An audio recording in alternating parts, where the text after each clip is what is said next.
Debate വിത്ത് സ്മൃതി പരുത്തിക്കാട്. ഇതെന്ത് സർക്കാർ എന്ന ചോദ്യമുയർത്തിയ നിലപാടിൽ നിന്നും CPI പിന്നോട്ടില്ല എന്നാണ് വിവരം. PM ശ്രീയിൽ നിന്നും പിന്മാറുകയല്ലാതെ തരമില്ലെന്ന് നേതാക്കൾ പറയുന്നു. നയവ്യതിയാനവും മുന്നണി മര്യാദാ ലംഘനവും ചൂണ്ടിക്കാട്ടി D രാജ MA ബേബിയെ കണ്ടിരിക്കുന്നു. ഇരുട്ടിൽ നിർത്തിയെന്ന പരാതി ഇപ്പോൾ CPIയുടേത് മാത്രമല്ലെന്നാണ് വിവരം. CPM മന്ത്രിമാരും അറിഞ്ഞിട്ടില്ല, നേതാക്കളും അറിഞ്ഞിട്ടില്ല. എന്തിനോ വേണ്ടി ഇന്നലെ മാധ്യമങ്ങളെ കണ്ട കൺവീനർ TP രാമകൃഷ്ണൻ ഉപാധികൾ പഠിച്ചിട്ടില്ല എന്നാണ് പറഞ്ഞത്.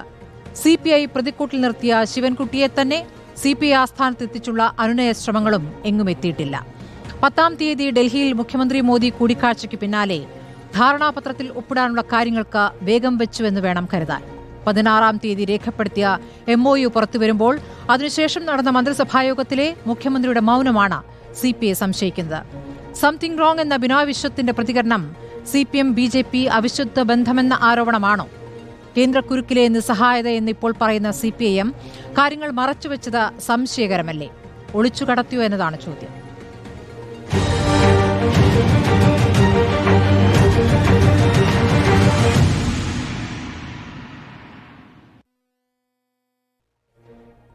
CPIയിൽ നിന്നും ഡോക്ടർ VPP മുസ്തഫ, മുസ്ലിം ലീഗിൽ നിന്നും അഡ്വക്കേറ്റ് മുഹമ്മദ് ഷാ, BJPയിൽ നിന്നും TP ജയചന്ദ്രൻ, രാഷ്ട്രീയ നിരീക്ഷകൻ NP ചക്കുട്ടി എന്നിവരാണ് ചർച്ചയിലുള്ളത്. ആദ്യം CPM പ്രതിനിധിയിലേക്കാണ്. ഡോക്ടർ VPP മുസ്തഫ, CPI-CPM ബന്ധം ഉലയുകയാണോ? ഇന്ന് നടന്ന അനുനയ ശ്രമങ്ങൾ ഫലം കണ്ടിട്ടില്ല എന്ന് വേണം കരുതാൻ. ഏറ്റവും ഒടുവിൽ CPIയുടെ പ്രതികരണം, പ്രകാശ് ബാബുവിന്റെ പ്രതികരണവും വരികയാണ്. ഒരു തരത്തിലും PM ശ്രീയിൽ നിന്ന് പിന്മാറുകയല്ലാതെ ഒത്തുതീർപ്പില്ല എന്ന് CPI പറയുന്നു. എന്താണ് CPMന്റെ ഇതിനോടുള്ള പ്രതികരണം? CPIM ജനറൽ സെക്രട്ടറി സഖാവ് MA ബേബി അതിനുള്ള വിശദീകരണം ഇന്ന് കൃത്യമായിട്ട് മാധ്യമങ്ങൾക്ക് നൽകിയിട്ടുണ്ട്. CPIയുടെ ജനറൽ സെക്രട്ടറി സഖാവ് D രാജയുമായി അരമണിക്കൂറോളം ഡൽഹിയിൽ ചർച്ച നടത്തുകയും ഈ ഒരൊറ്റ വിഷയം, കേരളത്തിലെ ഈ PM ശ്രീ കരാറിൽ ഒപ്പിട്ടതുമായി ബന്ധപ്പെട്ട വിഷയം ചർച്ച ചെയ്യുകയും സഖാവ് MA ബേബി പറഞ്ഞിട്ടുള്ളത് പ്രശ്നം രമ്യമായി പരിഹരിക്കും എന്ന് തന്നെയാണ്. രണ്ട് പാർട്ടി നേതാക്കളും അത് സംബന്ധിച്ചിട്ടുള്ള സന്ദേശം കേരളത്തിലെ അതത് പാർട്ടി ഘടകങ്ങൾക്ക് നൽകിയിട്ടുണ്ട്. കേരളത്തിലെ രണ്ട് പാർട്ടികളുടെയും നേതൃത്വം LDF ആകെയും ആ വിഷയം രമ്യമായി പരിഹരിക്കും. അതുതന്നെയാണ് നിലപാട്. അതുകൊണ്ട് അഭിപ്രായ വ്യത്യാസങ്ങൾ ഉണ്ടായിട്ടുണ്ട്. ആ അഭിപ്രായ വ്യത്യാസങ്ങൾ ഇപ്പോൾ CPI പരസ്യമായിട്ട് പ്രകടിപ്പിക്കുന്നുണ്ട്.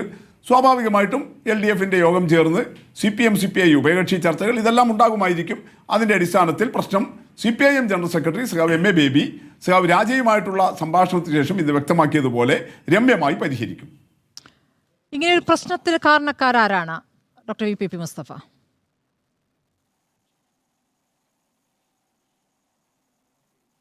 അല്ല, അതെല്ലാം അവിടെ ചർച്ച ചെയ്യുമല്ലോ. LDF യോഗത്തിൽ എന്തുകൊണ്ടാണ് കരാർ ഒപ്പിടാനിടയായത്, ഏത് ലെവലിൽ തീരുമാനമെടുത്താണ് അങ്ങനെ ഒരു കരാറിൽ ഒപ്പിടാൻ പോയിട്ടുള്ളത്, അത് സംബന്ധിച്ചെല്ലാം അവിടെ കൃത്യമായിട്ടും എങ്ങനെയാണ് ഭരണപരമായിട്ട് അത്തരമൊരു നിലപാടിലേക്ക് വിദ്യാഭ്യാസ വകുപ്പ് എത്തിയിട്ടുള്ളത്, ഇതെല്ലാം ചർച്ച ചെയ്ത് അത് സംബന്ധിച്ച വ്യക്തത വരുത്തും. അതോടുകൂടി ആ കാര്യങ്ങൾ രമ്യമായി പരിഹരിക്കാൻ വേണ്ടി കഴിയും എന്ന് തന്നെയാണ് CPMഉം CPIയുടെയും നേതൃത്വം പ്രതീക്ഷിക്കുന്നത്. പക്ഷേ ഇന്നത്തെ പ്രതികരണങ്ങളിൽ CPIയുടെ പ്രതികരണം അങ്ങനെ ആയിരുന്നില്ലല്ലോ. ശിവൻകുട്ടി CPI ആസ്ഥാനത്ത് ചെല്ലുന്നു, അവിടെ പോയി ബിനോയ് വിശ്വത്തെ കാണുന്നു, മന്ത്രി GR അനിലുമുണ്ട് ആ കൂടിക്കാഴ്ചയിൽ. 30 മിനിറ്റ് നീണ്ട കൂടിക്കാഴ്ചയാണ്. അതിനുശേഷം GR അനിൽ പറഞ്ഞ കാര്യം ഇങ്ങോട്ട് വരുന്ന ആളെ കാണാതിരിക്കാൻ തരമില്ലല്ലോ എന്നുള്ളതാണ്. അപ്പോൾ ഇങ്ങോട്ട് വരുന്നവരുമായി സംസാരിക്കുന്നു എന്നതിലല്ലാതെ അതിലൊരു പരിഹാരമായി എന്നോ നിലപാടിൽ മാറ്റമില്ല എന്ന് വ്യക്തമായി പറയുന്നു. പ്രകാശ് ബാബു പറഞ്ഞതും അങ്ങ് കേട്ടിരിക്കുമല്ലോ, PM ശ്രീയിൽ നിന്നും പിന്മാറുക എന്നതല്ലാതെ ഒരു ഒത്തുതീർപ്പും ഇല്ല എന്ന്. അതിനോട് അങ്ങ് എങ്ങനെ പ്രതികരിക്കുന്നു? തീർച്ചയായിട്ടും PM ശ്രീ ഒപ്പിട്ടത് പൊതുവിദ്യാഭ്യാസ വകുപ്പിൻ്റെ ഭാഗമായിട്ട് അതിൻ്റെ സെക്രട്ടറിയാണ്. അപ്പോൾ സ്വാഭാവികമായിട്ടും മുന്നണിയിലെ ഏറ്റവും പ്രധാനപ്പെട്ട ഘടകകക്ഷിയായിട്ടുള്ള CPI അതിലുള്ള വിയോജിപ്പ് പരസ്യമായി പ്രകടിപ്പിച്ചു. അത് സംബന്ധിച്ച് എങ്ങനെയാണ് ആ കാര്യങ്ങൾ കൈകാര്യം ചെയ്തിട്ടുള്ളത്, CPI നേതൃത്വത്തെ ബോധ്യപ്പെടുത്തേണ്ടത് ആ വിദ്യാഭ്യാസ വകുപ്പ് കൈകാര്യം ചെയ്യുന്ന ശിവൻകുട്ടിയുടെ ഉത്തരവാദിത്തമാണ്. ആ നിലയിൽ അങ്ങോട്ട് പോകുമല്ലോ. ആ പോയതിൽ യാതൊരു തകരാറില്ല. തീരുമാനമാണോ ശ്രീ VPP മുസ്തഫ? ഇത് 2 തവണ ക്യാബിനറ്റിൽ വരികയും ആ സമയത്ത് നയപരമായി ഞങ്ങൾ ഇതിനോട് വിയോജിക്കുന്നു എന്ന് പറയുമ്പോൾ നയപരമായ വിഷയമാണല്ലോ പിന്നീട് ചർച്ച ചെയ്യാം എന്ന് പറഞ്ഞുകൊണ്ട് മാറ്റിവെക്കുകയാണ് മുഖ്യമന്ത്രി ചെയ്തിട്ടുള്ളത്. എന്നിട്ട് CPIയെ പറ്റിച്ചുകൊണ്ട് ഒപ്പിട്ടു എന്നുള്ളതാണ് അവരുടെ വികാരം. അവരെ ഇരുട്ടിൽ നിർത്തി എന്നതടക്കമുള്ള കാര്യങ്ങൾ ഇന്നലെ പറഞ്ഞു കഴിഞ്ഞതാണല്ലോ. അപ്പോൾ അവർ മാത്രമല്ല ഇരുട്ടിൽ, CPMലെ പല നേതാക്കളും അറിഞ്ഞിട്ടില്ല. എന്തിന് MA ബേബി പോലും അറിഞ്ഞിട്ടില്ല, അറിയാതെയാണ് ചർച്ച നടത്തുമെന്ന് പറഞ്ഞത് എന്ന രൂപത്തിലുള്ള വിവരങ്ങൾ വരുന്നു. ഇന്നിപ്പോൾ മാധ്യമങ്ങൾ ചോദിക്കുന്നുണ്ട് ഒപ്പിടുന്നത് അറിഞ്ഞിരുന്നോ എന്ന്. അദ്ദേഹം ആ ചോദ്യത്തിന് മറുപടി പറഞ്ഞിട്ടില്ല. അപ്പോൾ എന്തിനാണ് ഈ രഹസ്യാത്മകത, എന്തിനാണ് ഈ രഹസ്യമായി പോയി ഒപ്പിടുന്നത്? അതിന് പിന്നിലെ ലക്ഷ്യം എന്താണ്? വിദ്യാഭ്യാസ വകുപ്പ് മന്ത്രിയാണ് ഇന്ന് CPIയുടെ സംസ്ഥാന സെക്രട്ടറിയെ കാണാൻ വേണ്ടി പോയത്. CPIഎമ്മിന്റെ ജനറൽ സെക്രട്ടറിയാണ് ഇന്ന് CPIയുടെ ജനറൽ സെക്രട്ടറിയെ കാണാൻ വേണ്ടി പോയത്. അപ്പോൾ അതിൽ വേറെ ആരെങ്കിലും പറഞ്ഞയച്ചിട്ടില്ല. ഏറ്റവും ഉത്തരവാദപ്പെട്ടവർ തന്നെയാണ് സ്വാഭാവികമായും പോയി ചർച്ചകൾ നടത്തിയിട്ടുള്ളത്. എന്തുകൊണ്ട് വകുപ്പ് അങ്ങനെ ഒരു നിലപാടെടുത്തു എന്നുള്ള കാര്യം വിശദീകരിക്കാനാണല്ലോ ശ്രീ ശിവൻകുട്ടി ശ്രമിച്ചിട്ടുണ്ടാവുക. അത് വേറെന്തെങ്കിലും പറയാനല്ലോ, കിഞ്ചന വർത്തമാനം പറയാനല്ലോ പോകുന്നത്. സ്വാഭാവികമായിട്ടും അവർ ഉയർത്തിയ വിഷയത്തിൽ എന്താണ് വിദ്യാഭ്യാസ വകുപ്പ് കൈക്കൊണ്ടിട്ടുള്ള നിലപാട്, അതിപ്പോൾ പരസ്യപ്പെടുത്താൻ വേണ്ടി കഴിയുന്നതായിരിക്കില്ല. കാരണം LDFൽ ചർച്ചയ്ക്ക് വരുന്നതേ ഉള്ളൂ. അപ്പോൾ അതിന്റെ ഭാഗമായിട്ട് പിന്നീട് മറ്റു കാര്യങ്ങൾ വെളിപ്പെടുത്തുമായിരിക്കും. ഇന്ന് നടന്ന ചർച്ചയെക്കുറിച്ചല്ല ഞാൻ ശ്രീ VP മുസ്തഫ ചോദിച്ചത്. നേരത്തെ മന്ത്രിസഭാ യോഗത്തിൽ വന്ന വിഷയം, അത് മാറ്റിവെച്ച വിഷയം പിന്നീട് ഒപ്പിടാൻ തീരുമാനിക്കുന്നത് രഹസ്യമായിട്ടാണ്. അതെന്തുകൊണ്ട് മുന്നണിയിൽ പറഞ്ഞില്ല? നയപരമായ വിഷയങ്ങൾ മുന്നണിയിൽ ചർച്ച ചെയ്യുക എന്നതാണല്ലോ സമീപനം. അപ്പോൾ അതിൽ നിന്ന് വ്യതിചലിച്ചുകൊണ്ട് BJPക്ക് കീഴടങ്ങാനുണ്ടായ സാഹചര്യം എന്താണെന്ന് വിശദീകരിക്കണ്ടേ? അത് ഒരു നിസ്സഹായതയാണെങ്കിൽ അതെന്തുകൊണ്ട് CPI നിങ്ങൾക്ക് ബോധ്യപ്പെടുത്താനായില്ല? താങ്കൾ പറഞ്ഞ മറ്റു കാര്യങ്ങൾ ശരിയാണ്. ചർച്ച ചെയ്യേണ്ടതല്ലേ, എന്തുകൊണ്ട് ചർച്ച ചെയ്തില്ല? അതെല്ലാം LDFന്റെ കൺവീനർ പറഞ്ഞിട്ടുണ്ടല്ലോ. LDF യോഗം ചേരാൻ വേണ്ടി പോകുന്നുണ്ട്. എവിടെയാണ്, എന്താണ് അതിലെല്ലാം സംഭവിച്ചിട്ടുള്ളത് അവിടെ വിശദീകരിക്കും. ഇന്ന് മന്ത്രി പോയി ആ കാര്യങ്ങൾ ബോധ്യപ്പെടുത്താനും ശ്രമിച്ചിട്ടുണ്ട്. ചിലപ്പോൾ അതുകൊണ്ടാണ് താങ്കൾ പറഞ്ഞതുപോലെ പ്രകാശ് ബാബുവിന്റെ ധാരണാപത്രം ഒപ്പിട്ട ശേഷം ഇനി എന്ത് ചർച്ചയാണ്? അത് അവർക്ക് ബോധ്യമായിട്ടില്ലെന്നേ അവർ തന്നെ പറയുകയാണ്. ഒപ്പിട്ട ശേഷം എന്ത് ചർച്ച?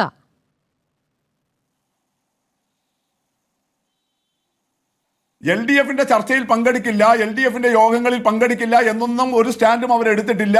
LDFന്റെ യോഗത്തിൽ പങ്കെടുക്കും, ചർച്ചകൾ നടത്തുമെന്ന് തന്നെയാണ് അവർ പറഞ്ഞിട്ടുള്ളത്. ആ ചർച്ച നടക്കുകയും ചെയ്യും. പക്ഷെ താങ്കൾ ഒരിക്കൽ ഇപ്പോൾ ഈ കഴിഞ്ഞ ഇതിൽ പറഞ്ഞതുപോലെ BJPക്ക് കീഴ്പ്പെട്ട് അങ്ങനെ ഒരു സംഭവവും ഉണ്ടായിട്ടില്ല. ഒരു BJPക്കും കേരളത്തിലെ ഇടതുപക്ഷം കീഴ്പ്പെട്ടിട്ടില്ല. അതുകൊണ്ട് അങ്ങനെ എന്തെങ്കിലും ഇടയ്ക്ക് കയറി ഒരു പ്രയോഗം നടത്തിയിട്ട് അങ്ങനെ അങ്ങ് അതിലെ പൊലിപ്പിച്ചെടുക്കേണ്ട കാര്യമില്ല. ഇന്നലെയും ഇന്നുമൊക്കെയായി ഇപ്പോൾ CPM നേതാക്കൾ പറയുന്ന ഒരു നിസ്സഹായ അവസ്ഥയാണ്. കേന്ദ്രം വരിഞ്ഞു മുറുക്കുന്നതിനെ കുറിച്ചാണ്. അത് അറിയാത്തവരല്ലല്ലോ CPI. അപ്പോൾ അവരോട് മറച്ചു വെച്ചിട്ട് എന്തിനു പോയി ഒപ്പിട്ടു എന്നുള്ളതാണ്. അവർ എതിർത്തിരുന്ന ഒരു പദ്ധതിയിൽ, ഒരു ധാരണാപത്രത്തിൽ പോയി ഒപ്പിടുമ്പോൾ അവരോട് പറയേണ്ടതില്ല എന്ന തീരുമാനം എവിടെ നിന്നാണ് വരുന്നത്? ആരാണ് അങ്ങനെ ഒരു തീരുമാനമെടുക്കുന്നത്? അതെല്ലാം ചർച്ചകളിൽ വ്യക്തമാകും. LDFനകത്ത് ചർച്ച നടക്കട്ടെ, ആ ചർച്ചകളിൽ വ്യക്തമാകും. ഇപ്പോൾ ചില കാര്യങ്ങൾ തീർച്ചയായിട്ടും CPIയുടെ നേതൃത്വത്തെ സഖാവ് ശിവൻകുട്ടി ബോധ്യപ്പെടുത്തിയിട്ടുണ്ടാകും. ആ കാര്യങ്ങൾ ഇപ്പോൾ പുറത്ത് പരസ്യമാക്കപ്പെട്ട കാര്യമല്ല. അതുകൊണ്ട് തന്നെ എനിക്കും പറയാൻ നിർവാഹമില്ല. അതുകൊണ്ട് അത് പറയേണ്ട ഘടകങ്ങളിൽ ഉചിതമായ സമയത്ത് പറഞ്ഞ് ആ കാര്യങ്ങളിലുള്ള ചോദ്യങ്ങളിലുള്ള കൃത്യമായ നിലപാടുകൾ പറയും. അങ്ങയുടെ പരിമിതി ഞാൻ മനസ്സിലാക്കുന്നു. ശിവൻകുട്ടിയും പറഞ്ഞത് അകത്ത് നടന്ന ചർച്ച പുറത്തു പറയില്ല എന്നാണ്. പക്ഷേ ചർച്ചയിൽ ഒരു തീരുമാനം രൂപപ്പെട്ടിട്ടുണ്ടെങ്കിൽ അതിനുശേഷം വരുന്ന പ്രകാശ് ബാബുവിന്റെ പ്രതികരണം അതായിരിക്കില്ലല്ലോ. പ്രകാശ് ബാബു എന്ന് പറഞ്ഞിരിക്കുന്നത് അതിശക്തമായി തന്നെ വർഗീയ അജണ്ടയ്ക്ക് അതിന്മേൽ വീണു CPM എന്നുള്ളതാണ്. ഈ നിലപാടിൽ PM ശ്രീയിൽ നിന്ന് പിന്നോട്ട് പോകാതെ ഒരു തരത്തിലുള്ള വിട്ടുവീഴ്ചയും ചെയ്യില്ല എന്ന് പ്രകാശ് ബാബു അല്പം മുമ്പ് പോലും പറയുകയാണ്. നോക്കൂ, ഈ MOUയുടെ കടലാസ് വരികയാണല്ലോ. 16-ാം തീയതിയാണ് ഈ തീരുമാനം എന്നിരിക്കുന്നത്. MOU തീരുമാനമാകുന്നത് 16-ാം തീയതിയാണ്. 22-ാം തീയതി മന്ത്രിസഭായോഗം ചേരുമ്പോൾ മന്ത്രിസഭായോഗം ചേരുമ്പോൾ CPM മന്ത്രിയായ രാജനെ ചുമതലപ്പെടുത്തിയതാണ് PM ശ്രീയിൽ പാടില്ല എന്ന നിലപാട് പറയാൻ. അതവിടെ രാജൻ പറയുന്നുണ്ട്. അത് പറയുമ്പോഴും ഇത് ഒപ്പിടാൻ തീരുമാനമായ ശേഷം മുഖ്യമന്ത്രി മൗനം തുടരുകയാണ്. അതായത് ഞങ്ങളിതാ തീരുമാനിച്ചു കഴിഞ്ഞു, ഞങ്ങൾ ഒപ്പിട്ട് കഴിഞ്ഞു ഫലത്തിൽ എന്ന കാര്യം അവിടെ പറയാതിരിക്കുന്നു. അപ്പോൾ കള്ളം പറഞ്ഞു പറ്റിക്കുകയല്ലേ യഥാർത്ഥത്തിൽ ചെയ്തിരിക്കുന്നത്? അതാണ് അവരുടെ വികാരം. ഞങ്ങളെ പറ്റിച്ചു എന്നുള്ളതാണ്, അപമാനിതരായി എന്നുള്ളതാണ്. അതെങ്ങനെ മറികടക്കും? എന്ത് ഫോർമുലയിലൂടെ അത് മറികടക്കാനാകും ഡോക്ടർ VP മുസ്തഫ?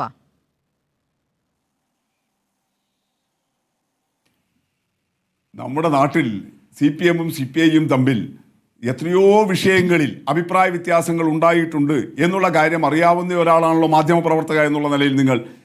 എത്രയോ കാലം ഈ ഒരു വിഷയമൊന്നുമല്ലല്ലോ, ഇതിനു മുമ്പും എത്രയോ വിഷയങ്ങളിൽ ഉണ്ടായിട്ടുണ്ടല്ലോ. എത്രയോ രൂക്ഷമായ പ്രതികരണങ്ങൾ CPM-ന്റെ ഭാഗത്തു നിന്നുണ്ടായിട്ടുണ്ട്, CPI-യുടെ ഭാഗത്തു നിന്നുണ്ടായിട്ടുണ്ട് നേരത്തെയും ചില സന്ദർഭങ്ങളിൽ. അതെല്ലാം ആ സമയത്ത് രണ്ടു പാർട്ടികളും പുറത്ത് വ്യക്തമായി പറയുകയും എന്നാൽ ഉചിതമായ വേദികളിൽ കൃത്യമായി ചർച്ച ചെയ്ത് രഞ്ജിപ്പിലെത്തിയപ്പോൾ അത്തരം വിഷയങ്ങൾ രമ്യമായി പരിഹരിച്ച് CPM-ഉം CPI-യും ഉൾപ്പെടുന്ന ഇടതുപക്ഷ ജനാധിപത്യ മുന്നണി ഏറ്റവും യോജിപ്പോടുകൂടി പോയ ചരിത്രം കേരളത്തിലുണ്ട്. ഇത് നമ്മുടെ മുമ്പിലുള്ള രാഷ്ട്രീയ അനുഭവമാണ്. ഇതാദ്യമായിട്ട് CPM-ഉം CPI-യും ഒരു അഭിപ്രായ വ്യത്യാസം ഉണ്ടാവുകയും അവരിങ്ങനെ കൊമ്പുകോർക്കുകയുമാണോ? അല്ലല്ലോ, എത്രയോ വിഷയങ്ങളിൽ ഉണ്ടായിട്ടുണ്ടല്ലോ. അതെല്ലാം എങ്ങനെയാണ് പരിഹരിക്കപ്പെട്ടത്? അങ്ങ് പറഞ്ഞത് ശരിയാണ്. പല വിഷയങ്ങളിലും തർക്കമുണ്ടായിട്ടുണ്ട്, ചിലത് പരിഹരിക്കപ്പെട്ടിട്ടുണ്ട്. ചിലതിൽ CPI വിട്ടുവീഴ്ച ചെയ്യുന്നു, ചിലതിൽ CPM വിട്ടുവീഴ്ച ചെയ്യുന്നു. അത് ശരിയാണ്, നമ്മൾ പല കാര്യങ്ങളായി കണ്ടിട്ടുണ്ട്. പക്ഷേ ഇത് നയപരമായ വിഷയമാണ്. BJPക്ക് കീഴടങ്ങുന്നു എന്ന വിഷയമാണ് ഇവിടെ CPI ഉന്നയിച്ചത് എന്നാണ് പ്രധാനം. ഞാനൊന്ന് BJP പ്രതിനിധിയിലേക്ക് പോവുകയാണ്, അതിനുശേഷം ബാക്കിയുള്ളവരിലേക്ക് വരാം. Shri TP Jayendran, K. സുരേന്ദ്രന്റെ പ്രതികരണമാണല്ലോ ഇന്നത്തെ പ്രധാനപ്പെട്ട പ്രതികരണം. PM ശ്രീയുമായി ബന്ധപ്പെട്ട് പാഠ്യപദ്ധതിയിൽ ഞങ്ങളിതാ മാറ്റങ്ങൾ വരുത്തും, ആ മാറ്റങ്ങൾ ഇവിടെ കൊണ്ടുവരും എന്നൊരു വെല്ലുവിളിയുടെ സ്വഭാവത്തിലാണ് K. സുരേന്ദ്രൻ പറഞ്ഞിരിക്കുന്നത്. സവർക്കറേയും ഹെഡ്ഗേവറിനെയും ഒക്കെ പഠിക്കട്ടെ, ഇന്ദിരാഗാന്ധിയെയും നെഹ്റുവിനെയും മാത്രം പഠിച്ചാൽ പോരല്ലോ എന്നാണ് പറയുന്നത്. അപ്പോൾ എന്ത് പഠിപ്പിക്കാനാണ് നിങ്ങൾ ആലോചിക്കുന്നത്? സ്മൃതി, ഇത് കേരളത്തിലെ വിശ്രുതനായ ബഹിരാകാശ ശാസ്ത്രജ്ഞൻ, ലോകം ആദരിക്കുന്ന ഡോക്ടർ ISROയുടെ മുൻ ചെയർമാൻ കൂടിയായ കസ്തൂരി രംഗന്റെ നേതൃത്വത്തിൽ ഒരു കമ്മിറ്റി രൂപീകരിക്കുകയും പ്രഗത്ഭരായ വിദ്യാഭ്യാസ വിചക്ഷണന്മാർ, അവരൊന്നും RSSഉം BJPയും ഒന്നും ആയിരുന്നില്ല നമ്മൾ കരുതുന്ന മാതിരിയിൽ, 2017 മുതൽ 2019 വരെ അവർ സുദീർഘമായ ചർച്ചകളും സംവാദങ്ങളും നടത്തി. അവർ ഈ രാജ്യത്തിലെ 21ാം നൂറ്റാണ്ടിന്റെ വെല്ലുവിളികളെ നേരിടുന്നതിനുള്ള വിമർശനാത്മകവും ആഗോള മത്സരാധിഷ്ഠിത സമൂഹത്തിൽ ഭാരതത്തിലെ വിദ്യാർത്ഥികളെ തയ്യാറാക്കുന്നതിനു വേണ്ടി രൂപീകരിച്ച ഒരു പദ്ധതിയാണ് ഇത്. ഇത് 2019 അവതരിപ്പിച്ചു. വീണ്ടും ചർച്ചകൾക്ക് ശേഷം 2020 ഇത് ഭാരതം അംഗീകരിച്ചു. ഭാരതത്തിന് അംഗീകരിക്കപ്പെട്ട ഈ ഒരു പദ്ധതിയെ നമ്മൾ ഇന്ന് സത്യത്തിൽ ഇവിടെ അപമാനിക്കുകയല്ലേ നമ്മളിപ്പോൾ ചെയ്തുകൊണ്ടിരിക്കുന്നത്? നോക്കൂ, എന്ത് പഠിപ്പിക്കണം, എത്ര പഠിക്കണം, ഇതൊക്കെ തീരുമാനിക്കുന്നതിനാണ് വിദ്യാഭ്യാസപരമായ വിചക്ഷണന്മാർ എഴുതുന്ന കരിക്കുലം ഫ്രെയിംവർക്കിൽ കൃത്യമായിട്ട് പറയുന്നുണ്ട്. അത്തരമൊരു കരിക്കുലത്തിന്റെ അടിസ്ഥാനത്തിൽ കേവലം മുന്നോട്ട് വെക്കുന്ന ഇത്തരം കാര്യങ്ങൾ വിമർശനാത്മകമായി കുട്ടികൾ പഠിക്കട്ടെ. നമ്മൾ പഠിപ്പിക്കുന്നതൊക്കെ കുട്ടികൾ അപ്പടി വിഴുങ്ങുമെന്ന് നമ്മൾ ധരിക്കുന്നുണ്ടോ? ഈ കാലഘട്ടത്തിൽ പ്രത്യേകിച്ച് AI കാലഘട്ടമാണ്, വിവര സാങ്കേതികവിദ്യ വളർന്നിട്ടുണ്ട്, ഡിജിറ്റൽ യുഗമാണ്, കമ്പ്യൂട്ടർ പരിജ്ഞാനം എല്ലാവരുടെയും വിരൽത്തുമ്പിലുണ്ട്. അതുകൊണ്ട് അവരെല്ലാം കേട്ടും കണ്ടും വിമർശന ബുദ്ധിയാ പഠിച്ചും പഠിക്കട്ടെ. അതല്ലാതെ ചില കാര്യങ്ങൾ മാത്രം തമസ്കരിക്കുകയും ചിലത് മാറ്റിവെക്കുകയും ചെയ്തത് എന്ന് ചരിത്രത്തോട് ചെയ്യുന്ന നീതികേടല്ലേ? ഇവിടെ ഇപ്പൊ നടന്നുകൊണ്ടിരിക്കുന്നത് എന്താണ്? ഞങ്ങളെ സംബന്ധിച്ചിടത്തോളം ഞങ്ങൾ നെഞ്ചു വിരിച്ചു പറയും, ഞങ്ങൾക്ക് എന്ത് ഒളിച്ചു കടത്താനാണ്? ഈ തലവാചകം തന്നെ നിങ്ങൾ ചോദിക്കുന്ന ആരോടാണെന്ന് എനിക്കറിയില്ല. ആർക്കാണ് ഇവിടെ ഒളിച്ചു കടത്താനുള്ളത്? കഴിഞ്ഞ 3 വർഷമായി ഇന്ത്യ രാജ്യത്ത് നടപ്പിലാക്കുന്നു. 14,500 സ്കൂളുകളെയാണ് ലക്ഷ്യമിട്ടത്. നോക്കൂ, 13,056 സ്കൂളുകൾ ഇന്ത്യ രാജ്യത്ത് ഈ പാഠ്യപദ്ധതി, ഈ PMC പ്രോഗ്രാം നടപ്പിലാക്കാൻ തീരുമാനിച്ചു. ആദ്യം തിടുക്കപ്പെട്ട് ഒപ്പിട്ടത് നിങ്ങൾക്കറിയുമോ? ഭാരതീയ ജനതാ പാർട്ടിയല്ല, രാജസ്ഥാനിലെ അശോക് ഗെഹ്ലോട്ടാണ് 2023 ഏപ്രിൽ മാസം ഈ കരാറിൽ ഒപ്പുവെച്ചത്. എന്താണ് ഇതിന് കാരണം? ഇത്തരം ആളുകൾ ഇത് സ്വീകരിക്കുന്നത്. സ്വാഭാവികമായിട്ട് ചർച്ചകൾ നടക്കട്ടെ, ആശയപരമായ സംവാദങ്ങൾ എപ്പോഴും നല്ലതാണ്. അതിന് കൃത്യമായിട്ട് ഒരു കാര്യങ്ങൾ കണ്ടെത്തട്ടെ. അതുകൊണ്ട് കുട്ടികളുടെ ക്രിട്ടിക്കൽ അനാലിസിസ്, പ്രോബ്ലം സോൾവ് ചെയ്യാനുള്ള കഴിവുകൾ, വർത്തമാന കാലഘട്ടത്തിന് അനുയോജ്യമായ രൂപപ്പെടൽ, ഭാവിയെ നേരിടുന്നതിനുള്ള ചങ്കുറപ്പ്, ശാരീരികം, മാനസികം, ബൗദ്ധികം, ഇതൊക്കെ ആയിട്ടുള്ള അവരുടെ സ്വയം ശേഷി വർദ്ധിപ്പിക്കുന്ന പഠിപ്പിക്കണം എന്ന കാര്യത്തിൽ ആരൊക്കെയാണ് ഇവിടെ തർക്കിക്കേണ്ടത്? ഞങ്ങളെ സംബന്ധിച്ചിടത്തോളം ഈ തർക്കത്തിലൊന്നും ഞങ്ങൾ പങ്കാളികളല്ല, മറിച്ച് ഞങ്ങൾക്ക് ആത്മവിശ്വാസം കൂടുകയാണ്. സ്മൃതി, ഞങ്ങൾ മുന്നോട്ട് വെച്ച, രാജ്യം സ്വീകരിച്ച ആ കാര്യങ്ങൾ 2 കൊല്ലം വൈകിയാണെങ്കിലും ഇടതുപക്ഷം സ്വീകരിച്ചു. തെറ്റ് പറ്റിപ്പോയി എന്ന് അവർക്ക് ബോധ്യപ്പെട്ടു. അവർ ചോദിക്കുന്നു, എന്താണ് തെറ്റ്? PMCയിൽ എന്താണ് തെറ്റ്? PM ശ്രീയിൽ ഒപ്പിട്ടിട്ടില്ലെങ്കിൽ SSI ഉള്ള ഫണ്ട് തരില്ല എന്നുള്ളതല്ലേ തീരുമാനം? നിങ്ങൾ നിർബന്ധിതമായ സാഹചര്യം ഉണ്ടാക്കുകയല്ലേ? ഞാൻ വേണമെങ്കിൽ സ്മൃതിക്ക് കേരളത്തിലെ ദൃശ്യമാധ്യമങ്ങൾ ശിവൻകുട്ടിയുടെ വാക്കുകൾ പത്രസമ്മേളനത്തിൽ പറഞ്ഞ് ഞാനൊന്ന് അയച്ചുതരാം. അതിന്റെ ശിവൻകുട്ടിയുടെ വാക്കുകൾ റിപ്പോർട്ടറിന്റെ ഫയലിൽ തന്നെ ശിവൻകുട്ടിയുടെ വാക്കുകളാണ്. ഭീഷണിപ്പെടുത്തി എന്നുള്ള ശിവൻകുട്ടിയുടെ വാക്കുകളാണ്. കേന്ദ്രത്തിന്റെ ഭീഷണി എന്നുള്ളത് ശിവൻകുട്ടിയുടെ വാക്കുകളാണ്. അത്ര ഭീരുവാണോ? അല്ല സ്മൃതി, അത്ര ഭീരുക്കളാണോ ഇന്ത്യയിലെ കമ്മ്യൂണിസ്റ്റ്? അല്ല, ഇത് ഇങ്ങനെ വ്യക്തിപരമായി കാണുന്നതേ. സംസ്ഥാന സർക്കാരുകളെ ഞെരുക്കാൻ നിങ്ങൾക്ക് പ്രത്യേക പദ്ധതികൾ ഉണ്ടല്ലോ. സംസ്ഥാന സർക്കാരുകളെ ഞെരുക്കാൻ നിങ്ങൾക്ക് പ്രത്യേക പദ്ധതികൾ ഉണ്ടല്ലോ, ഫണ്ട് തരാതെ. എന്തെങ്കിലും പദ്ധതികൾ ഉണ്ടെങ്കിൽ സ്മൃതി, അങ്ങനെ ഫണ്ട് തരുന്നതൊന്നും ഇത് കേരളത്തിലെ പശുത്തൊഴു തേസിയാക്കുന്നത് പോലെയോ എവിടെയെങ്കിലും ലിഫ്റ്റ് വെക്കുന്നത് പോലെയോ ഒന്നുമല്ല. സംസ്ഥാനങ്ങളുടെ ധനസഹായം നടപ്പിലാക്കുന്നതിൽ ഇന്ത്യ രാജ്യത്ത് ഭരണഘടനാപരമായ ചില സംവിധാനങ്ങളുണ്ട്. അതിൽ അപാകതകൾ ഉണ്ടെങ്കിൽ, അതിൽ വിവേചനമുണ്ടെങ്കിൽ, അതിൽ അന്യായമുണ്ടെങ്കിൽ, അതിൽ തെറ്റുകുറ്റങ്ങൾ ഉണ്ടെങ്കിൽ കോടതിയിൽ പോയി നേടിയെടുക്കാവുന്നതല്ലേ ഉള്ളൂ. അതാണ് ശ്രമങ്ങൾ നിങ്ങൾ കൊണ്ടുവന്നിരിക്കുന്ന പുതിയ സംവിധാനം അനുസരിച്ച് സംസ്ഥാന സർക്കാരുകളെ നിങ്ങൾ കൊണ്ടുപോകുന്ന വഴിയിലൂടെ, നിങ്ങൾ തീരുമാനിക്കുന്ന വഴിയിലൂടെ തെളിക്കാനാകുമെന്നേ. അല്ലെങ്കിൽ പണം കിട്ടില്ല. അതാണ് നിങ്ങളുടെ വലിയ ലക്ഷ്യം. നിങ്ങളെ വ്യാഖ്യാനം അല്ലല്ല, ഞാൻ പറയുന്ന ഫണ്ട് കിട്ടുന്നതിനെ കുറിച്ചാണ്. ഫണ്ട് കിട്ടുന്നതിനെ കുറിച്ചാണ് നിങ്ങൾ വ്യാഖ്യാനിക്കുകയാണത്. അങ്ങൊന്ന് പറഞ്ഞു തരൂ. ഞാൻ പറയാണ്. നിങ്ങൾ എന്നെ പറയാൻ അനുവദിച്ചാൽ ഞാൻ പറയാം. ഞാൻ പറഞ്ഞത് എന്താണ്? ഇന്ത്യ രാജ്യത്ത് നിലവിലൊരു സംവിധാനമുണ്ട്. അത് നരേന്ദ്രമോദി വന്ന 2014 ഉണ്ടായതല്ല. സംസ്ഥാനങ്ങൾക്കുള്ള ഫണ്ട് പങ്കുവെക്കൽ. സംസാരിക്കട്ടെ, അങ്ങൊന്ന് കേൾക്കൂ. മുൻപ് SSA NHAM പദ്ധതികൾക്ക് സംസ്ഥാനങ്ങൾക്ക് അഡ്വാൻസ് ആയി കോടികൾ കൊടുക്കുന്ന ഒരു രീതി ഉണ്ടായിരുന്നു. നിങ്ങൾ 2021 സുതാര്യതയ്ക്ക് വേണ്ടി എന്ന് പറഞ്ഞുകൊണ്ട് നിങ്ങൾ SNA കൊണ്ടുവന്നു. സിംഗിൾ നോഡൽ ഏജൻസി സംവിധാനം നിങ്ങൾ കൊണ്ടുവരുന്നു. ഓരോ കേന്ദ്ര പദ്ധതിയും സംസ്ഥാനത്ത് ഒറ്റ SNA ബാങ്ക് അക്കൗണ്ട് ആക്കി. എന്നിട്ട് ഇതിനെ കേന്ദ്രത്തിന്റെ പബ്ലിക് ഫിനാൻഷ്യൽ മാനേജ്മെന്റ് സിസ്റ്റം എന്ന സോഫ്റ്റ്വെയറുമായി ബന്ധിപ്പിക്കുന്നു. നിങ്ങൾ കൊണ്ടുവന്ന രീതിയാണ്. എന്നിട്ട് സംസ്ഥാനത്തിന്റെ സ്വന്തം ട്രഷറി സോഫ്റ്റ്വെയർ ആയ IFMS, integrated financial management system, അതിനെ കേന്ദ്രത്തിന്റെ PFMSുമായി ഇന്റഗ്രേറ്റ് ചെയ്യുന്നു. രണ്ടും തമ്മിൽ ബന്ധിപ്പിക്കുന്നു. അപ്പോൾ പണം മുൻകൂർ ഇല്ല. ഓരോ ചെറിയ തുകയ്ക്കും, അതായത് സംസ്ഥാനത്തിന്റെ ഓരോ ചെറിയ തുകയ്ക്കും PFMSനോട് കെഞ്ചണം, സംസ്ഥാനങ്ങളെ കെഞ്ചണം. അപ്പോൾ SSAയിൽ അധ്യാപകന്റെ ശമ്പളം നൽകുന്നത് ഇങ്ങനെയാണ്. അപ്പോൾ സംസ്ഥാനത്തെ അധ്യാപകരുടെ ശമ്പളം മുടങ്ങുന്നത് എങ്ങനെയാണ്? 60:40 ആണല്ലോ. 40% അതിലേക്കുള്ള അധ്യാപകന്റെ ശമ്പളം എടുക്കുകയാണെങ്കിൽ അധ്യാപകന്റെ ശമ്പളത്തിലുള്ള 40% സംസ്ഥാനം അവിടെ ഇടുന്നു. കേന്ദ്രത്തിന്റെ 60% ഇടാൻ എന്താ? കെഞ്ചണം. അങ്ങനെ കെഞ്ചുന്ന സമയത്ത് എന്ത് ചെയ്യും? നിങ്ങളുടെ സോഫ്റ്റ്വെയർ നോക്കും, ഇത് സംസ്ഥാനം PM-ശ്രീ ഒപ്പിട്ടിട്ടുണ്ടോ, മറ്റ് കേന്ദ്ര നിബന്ധനകൾ പാലിച്ചിട്ടുണ്ടോ? ഇല്ലെങ്കിൽ ഇല്ല, 60% തരാൻ മനസ്സില്ല. ഇതാണ് നിങ്ങളുടെ നിലപാട്. ഇങ്ങനെയാണ് സംസ്ഥാനം നിങ്ങൾ ഞെരുക്കുന്നത്. തർക്കമുണ്ടോ? കഴിഞ്ഞോ? ഇനി ഞാൻ പറഞ്ഞോട്ടെ, നിങ്ങൾ അതിനിടയ്ക്ക് തടസ്സപ്പെടുത്തൂലല്ലോ. നിങ്ങൾ ചോദിച്ചാൽ ഉത്തരം ഞാൻ പറയാൻ നിങ്ങൾ അനുവദിക്കുമല്ലോ. സ്മൃതിയുള്ള ഒരു കാര്യം പച്ചയിൽ വിനയത്തോടെ പറയട്ടെ. ഇന്ത്യ രാജ്യത്ത് 2014 വരെ പലതും നടന്നിട്ടുണ്ട്. അതിന്റെ ശിഷ്ടഫലം ഈ രാജ്യത്തെ ജനങ്ങൾ അനുഭവിച്ചു. സ്മൃതി, ആ ജനങ്ങൾ അനുഭവിച്ച ഒരു കാര്യം അവർക്ക് ബോധ്യപ്പെട്ടു.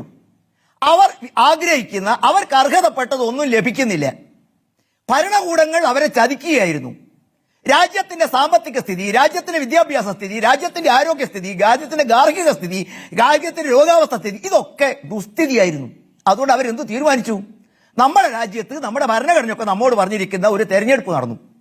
അതിൽ അവർ തെരഞ്ഞെടുത്തു ആരാണ്? ഓരോ രാഷ്ട്രീയ പാർട്ടി അവരുടെ മാനിഫെസ്റ്റോ മുന്നോട്ട് വെച്ചു. ഏറ്റവും നല്ലത് അവർ സ്വീകരിച്ചു. അവർ സ്വീകരിച്ചപ്പോൾ അവർ തെരഞ്ഞെടുത്തത് BJP ആണ്. ഞങ്ങൾ അധികാരത്തിൽ വന്നത്, ഞാൻ റിപ്പോർട്ടറിന്റെ പ്രേക്ഷകരോട് പറയുന്നു, പാടിപ്പഴഞ്ചനായി പോയ ജനദ്രോഹപരമായ നടപടികൾ അതേപടി നടപ്പിലാക്കാനല്ലെന്നേ. ഞങ്ങൾ മുന്നോട്ട് വെച്ച ജനങ്ങൾ സ്വീകരിച്ച് നടപ്പിലാക്കാനാ. ഇനി നിങ്ങൾ ചില പ്രയോഗങ്ങൾ പ്രയോഗിച്ചു. എന്താ? കെഞ്ചണം, പദ്ധതികൾ നടപ്പിലാക്കണം, അതിന്റെ മാനദണ്ഡം പാലിക്കണം. വേണോ സ്മൃതി? ഇത് പോക്കറ്റ് മണിയായിട്ട് എടുത്തു കൊടുക്കുന്നതല്ലെന്നേ. കേന്ദ്രം ഒരു പദ്ധതി പ്രഖ്യാപിക്കുമ്പോൾ അതിന് വിനിയോഗത്തിന് മാർഗങ്ങളുണ്ട്. അത് ചിലർക്ക് പുട്ടടിക്കാനല്ല, പണം പുട്ടടിക്കാൻ. അധ്യാപകരുടെ ശമ്പളത്തിന്റെ കാര്യമാണ് ചോദിക്കുന്നത്. ഈ ഭാഷയിൽ അല്പം മാന്യത കാണിക്കണ്ടേ ശ്രീ TP ജയചന്ദ്രൻ? നിങ്ങളുടെ ഔദാര്യമല്ലെന്നേ. നമ്മളെല്ലാവരും കൊടുക്കുന്ന നികുതി പണമാണ്, സംസ്ഥാനങ്ങളിൽ കൊടുക്കുന്ന നികുതി പണമാണ്. നിങ്ങളുടെ ഔദാര്യമാണോ? ഇതെന്താണ് ഈ ഫെഡറൽ സംവിധാനത്തിൽ നിങ്ങൾക്ക് മാത്രമായ ഒരു അധികാരം? സംസ്ഥാനങ്ങളുടെ അധികാരം പൂർണ്ണമായും കഴിഞ്ഞോ? അങ്ങനെയാണോ ഈ സംവിധാനം? നിങ്ങളെ വോട്ട് ചെയ്ത് ജയിപ്പിച്ചതിന് വേണ്ടിയിട്ടാണോ? നിങ്ങളെ ഏകാധിപത്യത്തിന് വേണ്ടിയിട്ടാണോ? സ്മൃതി, എന്റെ ഭാഷാശുദ്ധിയെ കുറിച്ച് നിങ്ങളുടെ അഭിപ്രായം ഞാൻ കേട്ടു. അതിനിടയിൽ കെഞ്ചുക, നിങ്ങളുടെ ഔദാര്യം, ഇതൊന്നും അല്ലല്ലോ ഈ രാജ്യത്തുള്ളത്. ഈ രാജ്യത്ത് ഇനി സ്മൃതി പറയുന്നൊക്കെ ഞാൻ സമ്മതിച്ചു. ഞങ്ങൾ മഹാ കെഞ്ചന്മാരാണ്, ഞങ്ങൾ മഹാ എന്താ പറയുക പോക്കരികളാണ്. ഈ പോക്കൃത്തം ചോദ്യം ചെയ്യാൻ ഇന്ത്യയിൽ സംവിധാനമില്ല സ്മൃതി. നിങ്ങൾ അത് പറഞ്ഞപ്പോ അതിനെ വഴിതെറ്റിച്ചത്. തർക്കം ഉണ്ടായി അങ്ങ് ധരിക്കുക. അല്ല തുടങ്ങിയ നിങ്ങൾ എവിടെയും പോണ്ട. നിങ്ങൾ പോയതിന്റെ അവസ്ഥ എന്താ? പറയാൻ കാരണമുണ്ട്. അങ്ങനെ വന്നാൽ കോടതിയിൽ പോവുകയല്ലേ പരിഹാരം? അല്ലാതെ റിപ്പോർട്ടർ ചാനലിലെ മാധ്യമപ്രവർത്തകയുടെ അവതാരിക പറയുന്നതിനനുസരിച്ച് തീരുമാനിക്കാൻ പറ്റുമോ നമുക്ക്? അങ്ങനെയൊന്നും ഇന്ത്യ സംവിധാനം ഇല്ലല്ലോ. നിങ്ങൾ ഒരു അഭിപ്രായം പറഞ്ഞു, ഞാൻ വേറെ അഭിപ്രായം പറഞ്ഞു. എന്റെ അഭിപ്രായം തെറ്റാണ്, നിങ്ങൾക്ക് അഭിപ്രായം വന്നു. ഞാനാണ് ന്യായക്കേട് കാണിക്കുന്നത്. ന്യായം കിട്ടിയോടുന്ന കോടതിയിൽ അത് പോകണമെന്നല്ല, പോയ അനുഭവമില്ലേ സ്മൃതി? നിങ്ങൾ ഈ പലപ്പോഴും പാടിപ്പുകഴ്ന്ന് ആവർത്തിക്കുന്ന ഈ പച്ചക്കള്ളമില്ലേ? കേന്ദ്രത്തോട് കേന്ദ്രം ഞെക്കിപ്പിരിക്കുന്നു. കോടതിയിൽ പോയതിന്റെ അനുഭവം എന്താണ്? തോട്ടിലിട്ടു എല്ലാം. നിങ്ങൾ ഈ പറഞ്ഞ സ്മൃതി പറഞ്ഞത് കേരളത്തിലെ വിദ്യാഭ്യാസ മന്ത്രിയോ മുഖ്യമന്ത്രിയോ പറഞ്ഞിട്ടുണ്ടോ? കോൺഗ്രസിന്റെ ഏതെങ്കിലും ഇവരൊക്കെ സ്വീകരിച്ചില്ലേ? എന്താണ് കോടതി നിങ്ങളോട് പറഞ്ഞത്? കോടതി പോയി തോറ്റമ്പി എന്ന് പറയുമ്പോൾ കേന്ദ്രത്തോട് എന്താണ് കോടതി പറഞ്ഞത്? സ്മൃതി ഇടയ്ക്കിടയ്ക്ക് ഗോൾ പോസ്റ്റ് മാറ്റരുത്. സ്മൃതിക്ക് സംവാദക എന്ന നിലയ്ക്ക് നിങ്ങൾക്ക്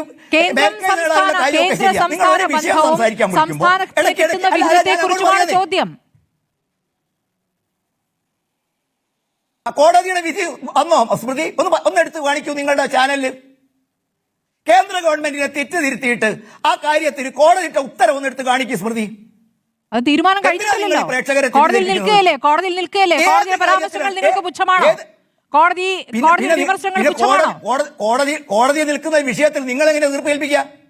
കോടതിയിൽ നിൽക്കുന്ന ഒരു കാര്യം നിങ്ങൾ വിമർശനങ്ങളെ അവഗണിക്കുകയാണോ? നിങ്ങൾ കളിക്കിടയിൽ കളിയുടെ നടുക്കുന്ന് ഗോൾ പോസ്റ്റ് മാറ്റല്ലാന്ന് ഞാൻ പറഞ്ഞേ. കളിക്കിടയിൽ ഗോൾ പോസ്റ്റ് മാറ്റി കളിക്കരുത്. നിങ്ങൾ ഒരു ഗോൾ പോസ്റ്റ് വെച്ച് വിളിച്ചു, ഒളിച്ചു കടത്തിയോ? ഇതിൽ ആരാ ഒളിച്ചു കടത്തിയത്? എന്നിട്ട് അത് ഞാൻ പറയുമ്പോ പറയും നിങ്ങൾ മുണ്ടക്കൈയിലേക്ക് പോകും. മുണ്ടക്കൈയിൽ കോടതി വിധി പ്രഖ്യാപിച്ചെന്ന് കെഞ്ചുക എന്ന വാക്കിൽ മാത്രം നിന്നില്ലേ? ഞാൻ നിങ്ങളുടെ ഈ തന്ത്രത്തെ കുറിച്ച് ചോദിച്ചപ്പോൾ അങ്ങ് മറുപടി പറഞ്ഞില്ലല്ലോ. സംസ്ഥാനങ്ങളെ ജനിക്കുന്ന രൂപത്തിലുള്ള ഓരോ 60% നിങ്ങളോട് കെഞ്ചുക, നിങ്ങളുടെ പദ്ധതികളുമായി സഹകരിക്കുന്നുണ്ടോ എന്ന് ചോദിച്ചിട്ട് ശേഷമല്ലേ പൈസ തരുന്നുള്ളൂ? അതിന് മറുപടി തന്നില്ലല്ലോ. അല്ല, കേരളത്തിലെ മുഖ്യമന്ത്രി കേരളത്തിലെ ഗ്രാമപഞ്ചായത്തുകൾക്കും കേരള ജില്ലാ പഞ്ചായത്തിനും കൊടുക്കുന്ന പൈസയ്ക്ക് വിനിയോഗത്തിന്റെ രീതി ചോദിക്കാറുണ്ടോ? വേണ്ടേ സ്മൃതി? കൊടുക്കുന്ന പണം ഏത് പദ്ധതിക്ക് വിനിയോഗിക്കാൻ കൊടുക്കുന്ന പണം പാവപ്പെട്ടവന് കൊടുക്കാൻ പറഞ്ഞ് പാവപ്പെട്ടവന് കിട്ടണ്ടേ? എന്താ മനസ്സിലാക്കുന്നത്? ഇവിടെ ഇത്രയും കാലം കേരളമൊന്നും ഉണ്ടായിട്ടില്ലേ? ഇവിടെ ഇത്രയും കാലം സംസ്ഥാനങ്ങളിൽ ഭരണമൊന്നും ഉണ്ടായിട്ടില്ല. അങ്ങ് എന്താണ് പറയുന്നത്? PM ശ്രീയിൽ ഒപ്പിട്ടോ? കേന്ദ്ര പദ്ധതികളോടുള്ള സംസ്ഥാനങ്ങളുടെ സമീപനം എന്താണ് എന്ന് നോക്കിയിട്ട് ഫണ്ട് തരുന്നതും ഈ സംസ്ഥാനങ്ങളെ മുഴുവൻ തന്നെ വെട്ടിവിഴുങ്ങുകയാണോ? അപ്പൊ ഇവിടെയും ജനം തെരഞ്ഞെടുത്തവരല്ലേ ഭരിക്കുന്നത്? സ്മൃതി, ഇന്ത്യ തുടങ്ങിയോ? ഒന്ന് കേൾക്ക്. ഇന്ത്യ രാജ്യത്ത് സ്മൃതിക്ക് അറിയാമോ? കേന്ദ്ര സംസ്ഥാന ഭരണകൂടങ്ങൾ ഭരിക്കുന്ന 36 സംവിധാനങ്ങളുണ്ട്. 34 ഒപ്പിട്ടു സ്മൃതി. നിങ്ങൾ ഈ പരിഹസിക്കുന്ന, നിങ്ങൾ ഈ പുച്ഛിക്കുന്ന, നിങ്ങൾ ഈ അതാണ് നിങ്ങളുടെ വാദം. 14 പറയുന്നത് പശ്ചിമ ബംഗാളും തമിഴ്നാടും ഒപ്പിട്ടിട്ടില്ലല്ലോ. പോസ്റ്റ് മാറ്റല്ല, ഞാനൊന്ന് പറയട്ടെ. ഏതൊക്കെയാ? പശ്ചിമ ബംഗാളും തമിഴ്നാടും. ബാക്കി 34 ഒപ്പിട്ടോ? ഏതാ വലുത്? വേറെ വലുത് ഒപ്പിട്ടോ? ഷിബു സോറന്റെ ഛത്തീസ്ഗഡ് ഒപ്പിട്ടോ? കോൺഗ്രസിന്റെ ഹരിയാന ഒപ്പിട്ടോ? കോൺഗ്രസിന്റെ രാജസ്ഥാൻ ഒപ്പിട്ടോ? കേരളം ഒപ്പിട്ടോ? ഇനി നിങ്ങൾക്ക് ആരാ ഒപ്പിടേണ്ടത്? കേരളം ഒപ്പിട്ടതാണല്ലോ ചർച്ച ചെയ്യുന്നത്. ഇന്ത്യ രാജ്യത്തെ ബഹുഭൂരിപക്ഷം ആളുകളും തെരഞ്ഞെടുത്തൊരു ഗവൺമെന്റ് നിങ്ങൾ ഭീഷണിപ്പെടുത്തിയും സമ്മർദ്ദപ്പെടുത്തിയും സംസ്ഥാനങ്ങളെ ഒപ്പിടിക്കുന്നതാണ് നിങ്ങൾ വെല്ലുവിളിക്കാൻ ഉപയോഗിക്കുന്ന വാദം. ഞാൻ അങ്ങേലേക്ക് വരാം. ലീഗ് പ്രതിനിധിയിലേക്ക് ഞാൻ പോകാം ഇടവേളയ്ക്ക് ശേഷം. അതോടൊപ്പം ശ്രീ NP ചെക്കുട്ടിയിലേക്ക് അഡ്വക്കേറ്റ് മുഹമ്മദ് ഷാഹിദ് കൂടി പറയട്ടെ. കാരണം കോൺഗ്രസിനെയാണ് ആവർത്തിച്ച് പരിഹസിച്ചുകൊണ്ടിരിക്കുന്നത്. കോൺഗ്രസ് ഇവിടെ ഇല്ലെങ്കിലും മുന്നണിയുടെ ഭാഗമായ ലീഗ് അതിൽ മറുപടി പറയും. അഡ്വക്കേറ്റ് മുഹമ്മദ് ഷാ, ഇപ്പോൾ രാജസ്ഥാനിൽ മുഖ്യമന്ത്രിയാണ് അശോക് ഗെഹ്ലോട്ടാണ് ഈ പദ്ധതിയിൽ ആദ്യം ഒപ്പിട്ടത് എന്നുള്ളതാണ് BJP ആവർത്തിച്ച് പറയുന്ന വാദം. പിന്നെ എത്ര സംസ്ഥാനങ്ങൾ ഇതിനകം ഒപ്പിട്ടു? 2 or 3 സംസ്ഥാനങ്ങളാണ് വിട്ടുനിന്ന്. അതിൽ തന്നെ ഇപ്പോൾ കേരളം ഒപ്പിട്ട് കഴിയുകയും ചെയ്തിരിക്കുന്നു.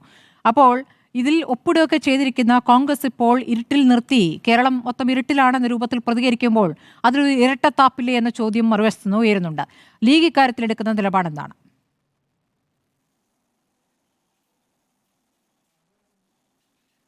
ലീഗ് ഇതിനകത്ത് എടുക്കുന്ന നിലപാട് സുവ്യക്തമാണ്. ഇത് ഒരു ഐഡിയോളജിക്കൽ ഷിഫ്റ്റാണ് നടന്നിരിക്കുന്നത്.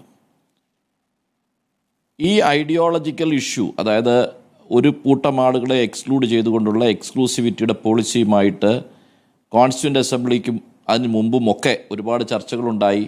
അതിനെതിരെ ശക്തമായ നിലപാടെടുത്തുള്ള ആളുകളാണ് ജവഹർലാൽ നെഹ്റുവും സർദാർ പട്ടേലും മൗലാന ആസാദും അംബേദ്കറും ഒക്കെ.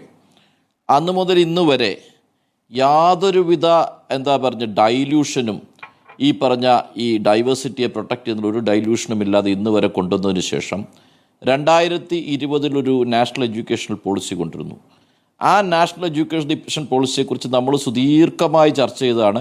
എൻ്റെ കയ്യിൽ അതുണ്ട്. ഞാൻ അതിനെക്കുറിച്ച് ചർച്ച ചെയ്ത് മുന്നോട്ട് പോകുകയാണ്. ഒരുപാട് കാര്യങ്ങൾ പറയേണ്ടി വരും. എവിടെയൊക്കെയാണ് നിങ്ങൾ എക്സ്ക്ലൂഡ് ചെയ്തിരിക്കുന്നത്, എന്തൊക്കെയാണ് നിങ്ങൾ പുതുതായി ഇൻക്ലൂഡ് ചെയ്തിരിക്കുന്നത്, ഈ പോളിസി എന്തുകൊണ്ടാണ് എതിർക്കുന്നത് എന്നതിനെക്കുറിച്ചൊക്കെ നമ്മൾ ഒരുപാട് ചർച്ച ചെയ്തിട്ടുള്ളതാണ്. ഇവിടുത്തെ പ്രശ്നം, നിങ്ങൾ PM ശ്രീയുടെ വെബ്സൈറ്റിൽ നമ്മൾ നോക്കിയാൽ ആ വെബ്സൈറ്റിൽ നിങ്ങൾ selection through challenge method with 3 stage process എന്ന് പറയുന്നുണ്ട്. നിങ്ങൾ സ്കൂളുകളെ സെലക്ട് ചെയ്യുമ്പോൾ ഒരു state shall sign MOU for implementing NEP 2020 ഒരു കണ്ടീഷൻ. അതായത് ഓരോ സ്റ്റേറ്റുകളും നാഷണൽ എഡ്യൂക്കേഷൻ പോളിസി 2020 സ്റ്റേറ്റിൽ പൂർണ്ണമായി നടപ്പാക്കുമെന്ന് ഉറപ്പ് കൊടുത്താൽ മാത്രമേ അവർക്ക് PM ശ്രീ പദ്ധതിയിലുള്ള ഫണ്ട് ലഭിക്കുകയുള്ളൂ എന്ന് പറയുകയാണ്. ഇതിനെ നിങ്ങൾ യാതൊരു തരത്തിലും ഇതിനെ ഒരു പ്രഷർ അല്ല എന്ന് നിങ്ങൾ പറഞ്ഞോളൂ. ഇനി ഈ മെമ്മോറാണ്ടം ഓഫ് അണ്ടർസ്റ്റാൻഡിങ് എഴുതി വെച്ചതിനകത്ത് ഇപ്പം മന്ത്രി എന്താ പറയുന്നത് അറിയുമ്പോൾ CPM-ഉം CPI-യും തമ്മിലുള്ള വിഷയമൊന്നുമില്ല.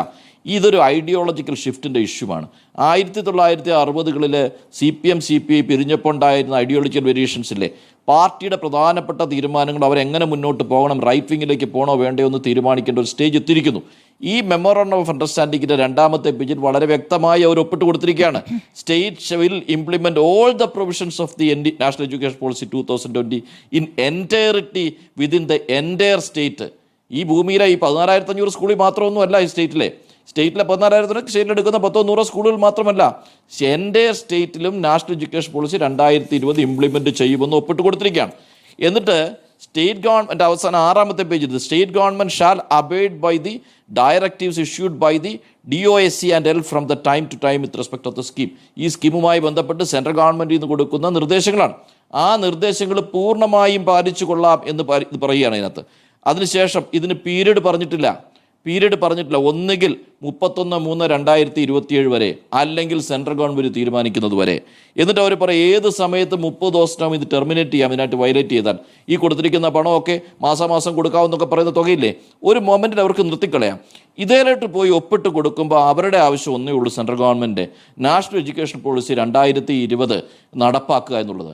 എനിക്ക് എൻ്റെ ജയചന്ദ്രനെ കുറിച്ച് എനിക്ക് പറയുമ്പോൾ ജയചന്ദ്രൻ്റെ RSSൻ്റെ ഐഡിയോളജി നടപ്പാക്കണമെന്ന് ആഗ്രഹിച്ചുകൊണ്ട് തന്നെ രാഷ്ട്രീയ പ്രവർത്തനം നടത്തുകയാണ്. അദ്ദേഹത്തിൻ്റെ ശരികളാണ് അദ്ദേഹം പറയുന്നത്. ഈ ശരികൾ ഇവിടെ ഒരു വിഭാഗം ആളുകൾക്ക്, കമ്മ്യൂണിസ്റ്റുകാരുൾപ്പെടെ കോൺഗ്രസ്സുകാരുൾപ്പെടെ രാജ്യത്തെ മുഴുവൻ ഗാന്ധിയോടൊപ്പം നിന്ന, നെഹ്റുവിനോടൊപ്പം നിന്ന, ഇന്ന് വരുന്നിരുന്ന മുഴുവൻ ആളുകളും എതിർത്തിരുന്ന എക്സ്ക്ലൂസിവിറ്റിയുടെ ഐഡിയോളജിക്കെതിരെ നമ്മൾ പോരാടിയതിന് ശേഷം ഒരു സുപ്രഭാതത്തിൽ കഴിഞ്ഞ 16-ാം തീയതി അതിൽ നിന്നും വ്യതിചലിച്ചിരിക്കുന്നു കമ്മ്യൂണിസ്റ്റ് പാർട്ടി.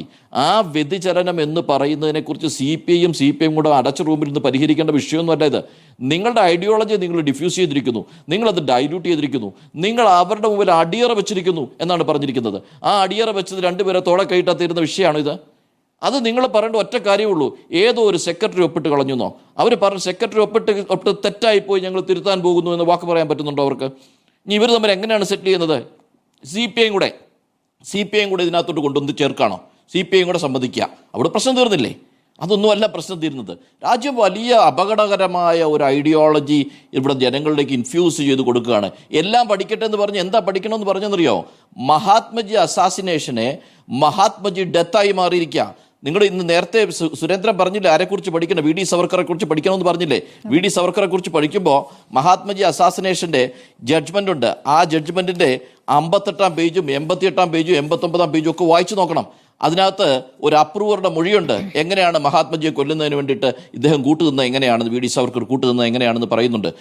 പിന്നെ ജനുവരി 31 മഹാത്മജി 1948 മരിക്കുമ്പോൾ 14 ദിവസം മുമ്പ് അതിൻ്റെ കോൺസ്പിറസി നടന്നതിനെക്കുറിച്ച് ഒരു അപ്രൂവർ നേരിട്ട് കണ്ടയാളുടെ മൊഴിയാണ്. അതിനെ കൊറോബറേറ്റ് ചെയ്യാനുള്ള എവിഡൻസസ് ഇന്നത്തെ പോലെ ടവർ ലൊക്കേഷൻ ഒന്നും ഇല്ലാത്തൊരു കാലഘട്ടത്തിൽ അതില്ലാത്തത് കൊണ്ട് മാത്രം രക്ഷപ്പെട്ടയാൾ. എന്നിട്ട് മഹാത്മജിയെക്കുറിച്ച് ഇവരൊക്കെ എങ്ങനെ പറയാൻ പറ്റും? മഹാത്മജിയെക്കുറിച്ച് ഉണ്ടാവുമോ ഇനി പഠിപ്പിക്കാൻ, കരിക്കുലത്തിൽ ഉണ്ടാവുമോ? അതോ സവർക്കറെ കുറിച്ച് മാത്രം പഠിച്ചാൽ മതി എന്നാണോ നിങ്ങൾ പറയുന്നത്? നിങ്ങൾ മിഡീവൽ ഇന്ത്യ മുഴുവൻ എടുത്ത് കളഞ്ഞില്ലേ നിങ്ങൾ കരിക്കുലത്തിൽ നിന്ന്? നിങ്ങൾ ബ്രിട്ടീഷ് ഇന്ത്യയിലൂടെ ചാരിറ്റബിൾ ആക്ടിവിറ്റീസ് നടത്തി എല്ലാ മിഷണറികളെയും നിങ്ങൾ എടുത്ത് കളഞ്ഞില്ലേ? ഇതെല്ലാം എടുത്തു കളഞ്ഞിട്ട് നിങ്ങളെല്ലാം കുട്ടികൾ പഠിക്കട്ടെ എന്നല്ലേ വിചാരിച്ചത്? നിങ്ങൾ എന്താ ചെയ്തത്? എല്ലാം കുട്ടികൾ പഠിക്കാൻ നിങ്ങൾ അനുവദിച്ചില്ല. നിങ്ങളിതെല്ലാം മാറ്റി വെച്ചിട്ട് നിങ്ങളുടെ ഒരു ഐഡിയോളജി ഉണ്ട്. 1925 ഈ നാട്ടിൽ അടിച്ചേപ്പിച്ചൊരു ഐഡിയോളജി, അതിൻ്റെ 100ാം വാർഷികത്തിൽ ആ ഐഡിയോളജി മാത്രം ഇവിടെ മതിയെന്ന് നിങ്ങൾ തീരുമാനിക്കുമ്പോൾ അതിനോടൊപ്പം പിണറായി വിജയൻ ശിവൻകുട്ടി നിന്നാൽ, ആ ശിവൻകുട്ടിയും പിണറായും തോളൽ കയറ്റിട്ട് CPIനെ കൂട്ടിക്കൊണ്ട് പോയാൽ അത് തെറ്റാണെന്ന് വിളിച്ചു പറയേണ്ട ഉത്തരവാദിത്വം നമുക്ക് ഓരോരുത്തർക്കുമുണ്ട്. അത് ശരിയാണെന്ന് പറയാനുള്ള ഉത്തരവാദിത്വം ജയചന്ദ്രനൊരു തർക്കമില്ല. ജയചന്ദ്രൻ ഇതൊന്നും കുഴപ്പമില്ല എന്ന് പറഞ്ഞുകൊണ്ടേയിരിക്കണം. സുരേന്ദ്രൻ അതുപോലെ പറഞ്ഞുകൊണ്ടേയിരിക്കണം. ഹെഗ്ഡേവാറിനെ കുറിച്ച് പഠിപ്പിക്കും, ദീൻ ദയാൽ ഉപാധ്യായെ പഠിപ്പിക്കും, ഗാന്ധിയെക്കുറിച്ച് പഠിപ്പിക്കണമെന്ന് നിർബന്ധമില്ല എന്നും പറയും. നെഹ്റുവിൻ്റെ പേരും ഇന്ദിരാഗാന്ധിയുടെ പേരും ഒക്കെ അവർ പറയുന്നുണ്ടായിരുന്നു. ഒരുപാട് കാലം ഈ ചരിത്രം, ഇന്ത്യയുടെ ചരിത്രം പഠിച്ചവരും ഒരുപാട് ത്യാഗമെടുത്തിട്ടുള്ള ആ മഹാന്മാരുണ്ടാക്കി വെച്ച ഒരു സംവിധാനമാണ് നമ്മുടേത്. ഇത് ഇങ്ങനെ വേണ്ട, ഈ സ്വാതന്ത്ര്യം തന്നെ ഇങ്ങനെയാണെങ്കിൽ വേണ്ട എന്ന് പറഞ്ഞ ആളുകളെ കുറിച്ച് പഠിപ്പിക്കുമെന്നായി പറഞ്ഞത്. അതിന് കൂട്ടുനിൽക്കാൻ പിണറായി വിജയൻ തയ്യാറായിട്ടുണ്ടെങ്കിൽ, അതിന് കൂട്ടുനിൽക്കാൻ ശിവൻകുട്ടി തയ്യാറാകുന്നുണ്ടെങ്കിൽ ഒരുപാട് ചർച്ചയുടെ ഒന്നും ആവശ്യമില്ല. നിങ്ങൾ അവരോടൊപ്പമാണെന്ന് നിങ്ങൾ ഡിക്ലെയർ ചെയ്യുന്നതിന് തുല്യമാണ്. അതിന് CPI ആയിട്ട് ചർച്ചയൊന്നും വിഷയമല്ല. CPI വേണേൽ കൂട്ടിക്കൊണ്ട് പൊയ്ക്കുള്ളൂ. അല്ലെ CPI അത് കമ്മ്യൂണിസ്റ്റ് പാർട്ടിയുടെ ഐഡിയോളജി നിങ്ങൾ പൂർണ്ണമായും ത്യജിച്ചിരിക്കുന്നു. അത് ജനങ്ങൾക്ക്, ഞാൻ പല ചർച്ചകളിലും സ്മൃതിയോടൊപ്പം ഇരിക്കുമ്പോൾ പോലും ഞാൻ അതിശക്തമായ മെറിറ്റിൽ നിന്നുകൊണ്ട് മാത്രമേ കമ്മ്യൂണിസ്റ്റ് പാർട്ടിയെ പോലും ഞാൻ വിമർശിക്കുകയുണ്ടായിരുന്നുള്ളൂ. കാരണം രാജ്യത്തൊരു വലിയ ഐഡിയോളജി അപകടകരമായി നിൽക്കുന്നു. ആ അപകടകരമായി നിൽക്കുന്ന ഐഡിയോളജിയെ നേരിടുമ്പോൾ ഒന്നിച്ചൊന്ന് പോരാടണമെന്ന് കരുതിയിട്ടുള്ള ഒരാളാണ് ഞാൻ. പക്ഷേ ഇവിടെ അതല്ല സംഭവിച്ചിരിക്കുന്നത്. ആ ഐഡിയോളജിയോടൊപ്പം നിങ്ങൾ ഇഴുകി ചേർന്നിരിക്കുന്നു. നിങ്ങൾ ഈ കഴിഞ്ഞ 16-ാം തീയതി ചെയ്തത് കമ്മ്യൂണിസ്റ്റ് പാർട്ടിയെ അതാണോ സംഭവിച്ചിരിക്കുന്നത് എന്നുള്ളതാണ് നിങ്ങളോടുള്ള ചോദ്യം. നിങ്ങൾ സമരം ചെയ്ത വിഷയങ്ങൾ, നിങ്ങൾ എടുത്ത നിലപാടുകൾ നിങ്ങൾ തന്നെ റദ്ദു ചെയ്യുകയാണ്. ഇതാണ് നിങ്ങൾക്കെതിരെയുള്ള ആരോപണം.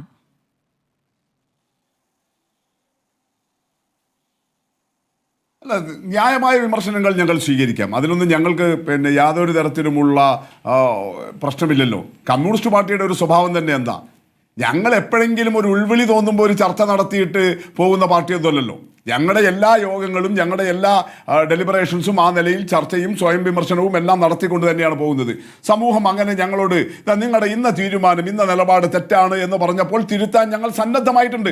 അതുകൊണ്ടാണല്ലോ ഈ പറയുന്ന, ഇപ്പം ഞങ്ങളെന്തോ വലിയ ഐഡിയോളജിക്കൽ ഷിഫ്റ്റ് നടത്തി എന്നൊക്കെ പ്രസംഗിക്കുന്ന ഷായുടെ പാർട്ടിക്കാരൊക്കെ പറയാറുണ്ടല്ലോ, ഇവരെപ്പോഴും തെറ്റ് ചെയ്യും എന്നിട്ട് തെറ്റ് തിരുത്തും എന്ന് പറയുന്നവരാണെന്ന്.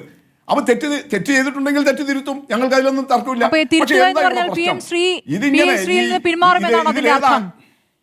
ഈ ധാരണാപത്രത്തിൽ നിന്ന് പിന്മാറുമെന്നാണോ?